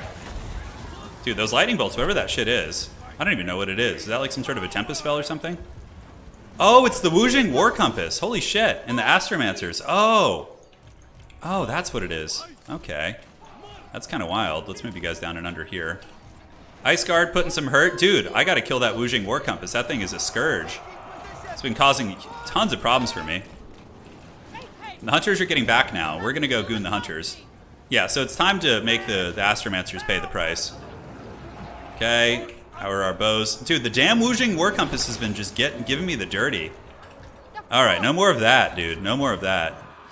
Let's get Katarine going here. Pop a little buff. Horse Archers move up. We need to keep working on this Slanesh army. because Slaanesh kind of jumped in a little bit late to the party, so they're, ooh, my halberds getting attacked by halberds over here. Not good. Okay, so the Wujing War Compass has been taken out. That's great. So no more Thunderbolts and Lightning. No longer will we be getting karate chopped there. And those are Ancestral Warriors, so we don't want to be shooting them. Let's go ahead and maneuver you guys and just run away from them in the meantime. Cathay should be able to take down these guys. Yeah, looks like the Bear Squad is doing it. These guys are in melee mode, so... We've got some Warnfang Cav looking to troll. Alright, let's go blast them on the way in. And, ooh, one of my chariots is a little bit trapped up, actually. I need to keep him alive. Is he, like, trapped in combat somehow? I don't have skirmish mode on. I don't know how that's the case. Anyways, let's have you guys come finish off that Dragon-Blooded Lord. Alright, I think I can handle the Ogre, so I need to, like, soften Slaanesh as much as possible. Ice Guard ladies are in position. Come on, come on. Give me the business. Let's go. Let's go in with the steel chair. Let's get a charge bonus. Cathay up to 68. Pretty nice. We almost got the Astromancers down. Dude, he was giving me some serious business with that army. Okay, some of the Marauder units are kind of in the way. How's Slaanesh looking? Slaanesh is behind in points, but they could get last faction standing for sure. Still have a lot of Fiends. Trying to get as many points as I possibly can. And Cathay does have a Heart of Winter here, but we need to finish off the Dragon-Blooded Lord. Okay, let's use this. I think that's worth it. Pull you guys up. And the sleds can go and start working on these Slaaneshi infantry. We need those Stonehorns to buy time, because we have answers for them. Our Ice Guard are all like halberd ladies, so they're pretty mean. Okay, so now a couple chariots of Slaanesh coming in. We definitely want to handle those if we can. And you know what? We can actually just attack them in melee, because like these chariots won't be very good against our cav guys. How's this going over here? Okay, so the Cathay Lord is off the battlefield. We've had some pretty good success.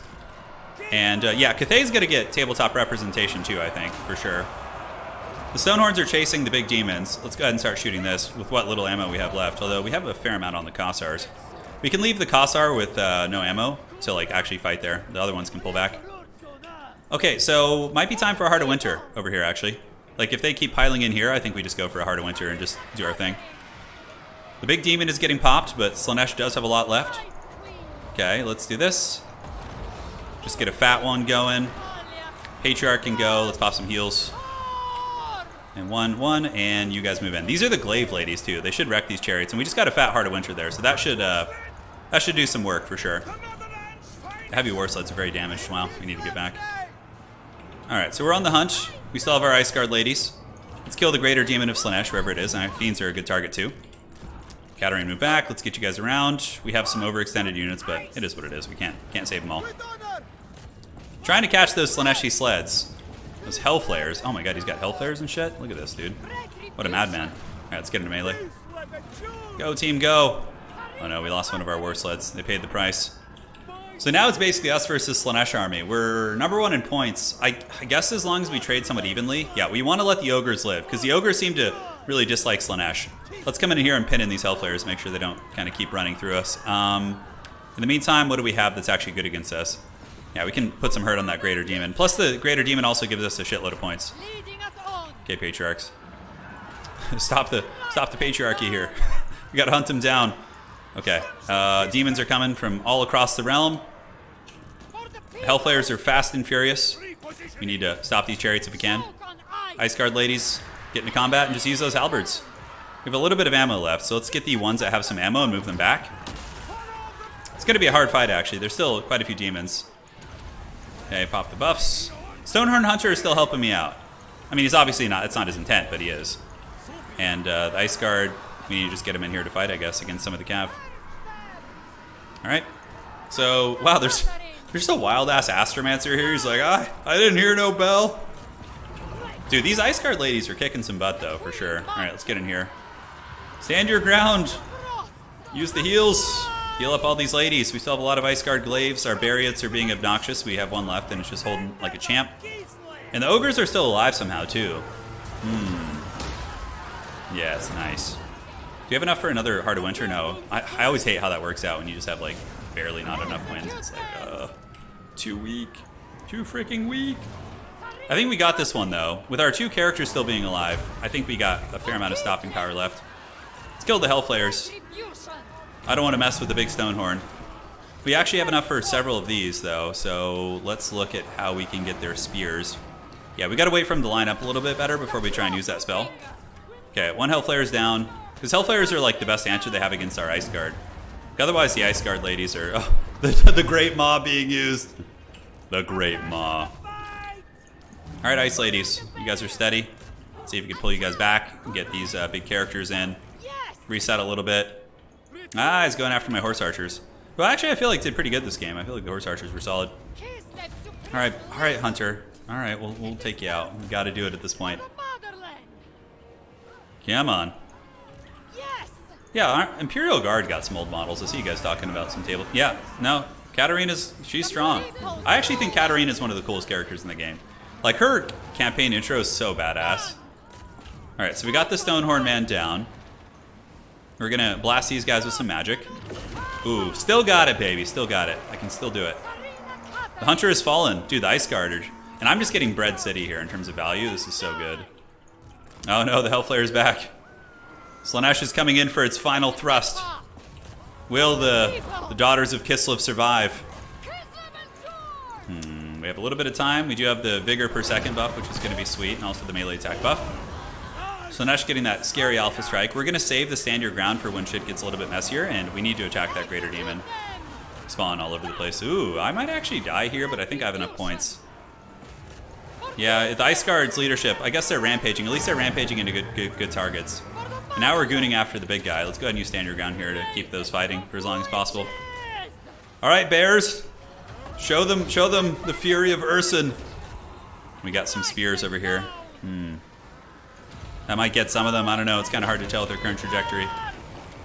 Okay, the big demon's in a little bit of danger, but the Fiends of Slaanesh are still here too. These ladies need to fight with the Tsarina. Yeah, one of them's broken. We got 16. They're going to be unbreakable, but they're doing a ton of damage, dude. Ice Guard are really cool. Really cool units.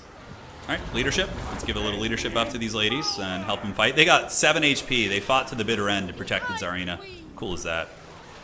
And we have enough for the Ice Maiden skins, but pretty much useless against the current units. Oh, the Slaughtermaster!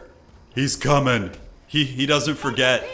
Wants to feast on some Slaanesh tonight. Look, he's going after the big Slaanesh demon. That might actually do it for me. Might help me. So the demon moves in. And we might be able to get it. Let's just use this to apply some debuffs on these guys. Okay, cool. So now we probably go after the Slaughtermaster. He's the... Oh, the sled has blocked me. The Dread Sled. Yeah, we need to take down the Slaughtermaster. He's the big problem here. Well, we can't even get to him, so let's just have the Patriarch fight, and then Katarina can get rear charged by that stupid sled. Oh my god. It's causing problems. Finish off the sled. Okay, man. This Patriarch's a monster, dude. He's 1,200 value on these Exalted Chariot. That's not bad. I actually think they're one of the worst units on the roster, in my experience, but no, I guess they didn't do bad.